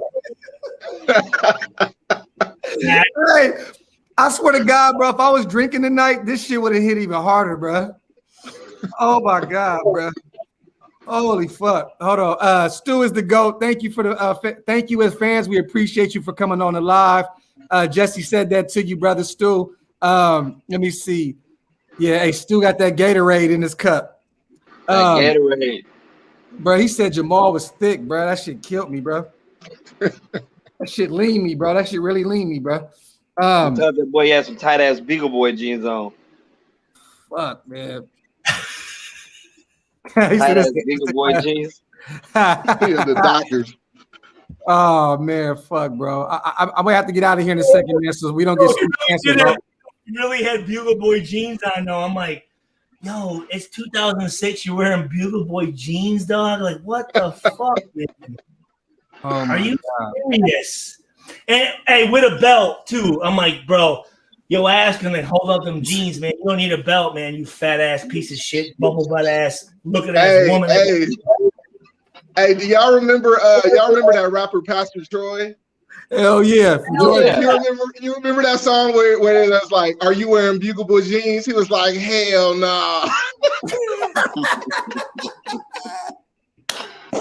Hey, Pastor Troy is a legend. That's the first thing I said, are those Bugle Boy jeans you're wearing? Oh my God, bro. But dude, how are you gonna say that? See, here's the thing: as a white safety man, they be trying to test you always. And if you come back with some shit, they don't know what the fuck to say, man. Sorry, when I say they, I'll be honest with you, I'm talking about black guys, man. I'm not trying to be, but. Bro, you said you was white, so I know we do what you would say. We know what you meant. We know you mean no harm, Stu. We know you know it's love. You never know. I've always been cool, man. You know that. Bro, that shit is fucking comedy, bro. Oh my, bro, we gotta get out of here in a second for Stu get canceled, bro. Like it's gonna be all bad, bro. Is it really? Hey, I love this shit. Hey, that cup, man. That hey, I ain't never seen a motherfucker drink that much Gatorade. Motherfucker dehydrated as fuck in that little cave, huh? Oh my God, bro. Hey, man. Hey, real quick. Hey, Rob. Bro, I got it. Hey, that shit's hard as fuck, though, right? I ain't gonna lie. The way that silver look, though, smooth. That shit glowing, though. That shit fire. See, that's the old Ice Cube loss. Yeah. That NWA. Yep. Brought that shit back, dude. That shit's hard as fuck. It is. There it is, right there. Yep. Mm-hmm. Yep. Same shit. Yeah. Hell yeah. Dude, New Era came back hard as my God, fuck. bro. So anyway, I got mad year for you, Robert. Now that I know you're a Raiders fan and you're fucking Purdue alum. And then Appreciate that. I know he talking about, motherfucker. This month. Talking about X up there. Hey, I'm an Oregon fan, bro. Die hard. Achilles Smith, Ontario Smith started it off, man. Patrick Chong. I can go on and on about my Oregon players, bro. Hey, Ontario from Sacramento, man. Del Paso Heights. Come on, man. I was mad. That Mariota? Ooh. That's a Mariota. That's a clean. fucking Mariota. Ooh, that's clean. That shit is fire, bro. Hey, this dude, that shit is like crazy, bro. That's hella crazy. Like, what is it, like you got like a fucking factory back there? The only guy I wanted to meet when I was out there was Marcus, bro. Man, bro, that shit. He's a beast, dog. That dude's a beast. I don't give a fuck. He is. That dude's a beast. So I have 4 kids. I have 3 daughters. My son came out. My wife's Filipino. So I'm thinking my son comes out like a 6'5" drop back quarterback, looking just like Marcus Mariota, bro. Like, that's what I was thinking, man. And he did come out Filipino, but he came out at 11.1 pounds, 22 inches. So I'm thinking like a Boza. Wow. He gonna have this fucking hand in the dirt, dog. That dude's gonna be a beast. But I was picturing Mariota, dude. Like, I was like, man, Mariota's my dog, dude. Like, fucking, you say 22 inches and 11 pounds? Yeah. That's huge. Your son is a monster, bro. So my wife has more Purdue records than I do. Track athlete. Oh shit. At What 5 events foot, was she in? The 400 hurdles, the 60 indoor, the 4x4 relay. That's crazy. Nice. No, So you got a goddamn super athlete on your hands. Shit. That's all her shit. That's fire. All those up there, those are all Big Ten championships. That's fire, bro. That's awesome. That's what's up. Hey, man. Hey, I got to get out of here, man. My son's got their first day of school tomorrow, y'all. Oh, yeah, you better take your ass to bed, bro. We had ours today. There you go. Hey, I appreciate you having me on. I appreciate talking to y'all, fellas. Man, we'll get back on it, bro. Hey, hit my Instagram, bro. And Stu, man, I need to find your Instagram. I'm going to share you. You the funniest motherfucker out right now. He the real life Rick off Rick and Morty, bro. The real life Rick. I got you, Stu. I got you. Hey, Robert, get your shit, please. Hey, Rob, you on IG too, right? Rob, you on Definitely. IG? You on IG too? No, right? no. I'm not big on social media, but I'll give you my I got your email. You send me an email, I'll shoot you my phone number. Send me your information to my email, and then I'm gonna send it over to Stu. Bet. I appreciate it. Hey, man, I appreciate you for coming on tonight, brother. For real, Rob. Hey, man, those were some great stories. Pleasure, man. Stu, hey, I like I always say, man, you already know I love you to fucking death, you crazy man. Hey, tell me I didn't remember his ass. Tell me I did not. You did. Facts, you did. That's real. Hey, I ain't gonna lie, man. That shit about the CTE, man, that shit was some crazy shit. I never thought that shit, man. That was one of the most serious moments I ever. Like, you always hear about it. You like, man, you got a fucking concussion. Get up. I had them before, man. Fuck all that. That shit kind of deep. Yeah. Now, I want to touch on that in another show. I want to go a little more in depth on that though. But X, my brother. I want to read my entire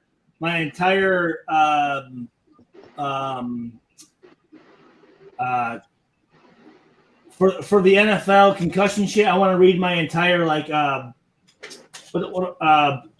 not interview, but not resume, but what do you when you felt like something It's about the paperwork you had, right? Yes. Okay. I know what you're talking about. The was it disposition? Not disposition. I know what it is, bro. But I would love. I know what you're talking about too. I can't think of the name of it though. Yeah, but I would love evaluation and all that. But I would love. We gonna talk about it for sure. But Stu, hey, bro, what do you got? What you got going on tomorrow? I'm gonna call you tomorrow, man. We got to talk. So tomorrow's Thursday. I'm gonna get my daughters up in about. Let's see here. Well, shit, it's only 12:40. You guys are going to bed already? Man, you guys are lame-o ass. Hey, I didn't get to spend no time with my wife yesterday. Yesterday was my 8-year wedding anniversary. So congratulations. Yeah, appreciate you, brother. You better get your ass in gear, brother. So I'm going to go in there and spend some time with her. Appreciate you, my brother. I'm going to go in there and spend some time with her before I got to get these boys up, man. So you already know. But, hey, X, man, love you, brother. Rob, you already know, King. Thank you for pulling up. Stu, bro, I'm going to call you tomorrow, brother. Or I'm going to send you a text, and you call me whenever you got some time. We'll work it out. Love you guys, man. Always. All right, y'all. Chat game. Appreciate you guys, man. Love y'all, nation. For real, for real. One.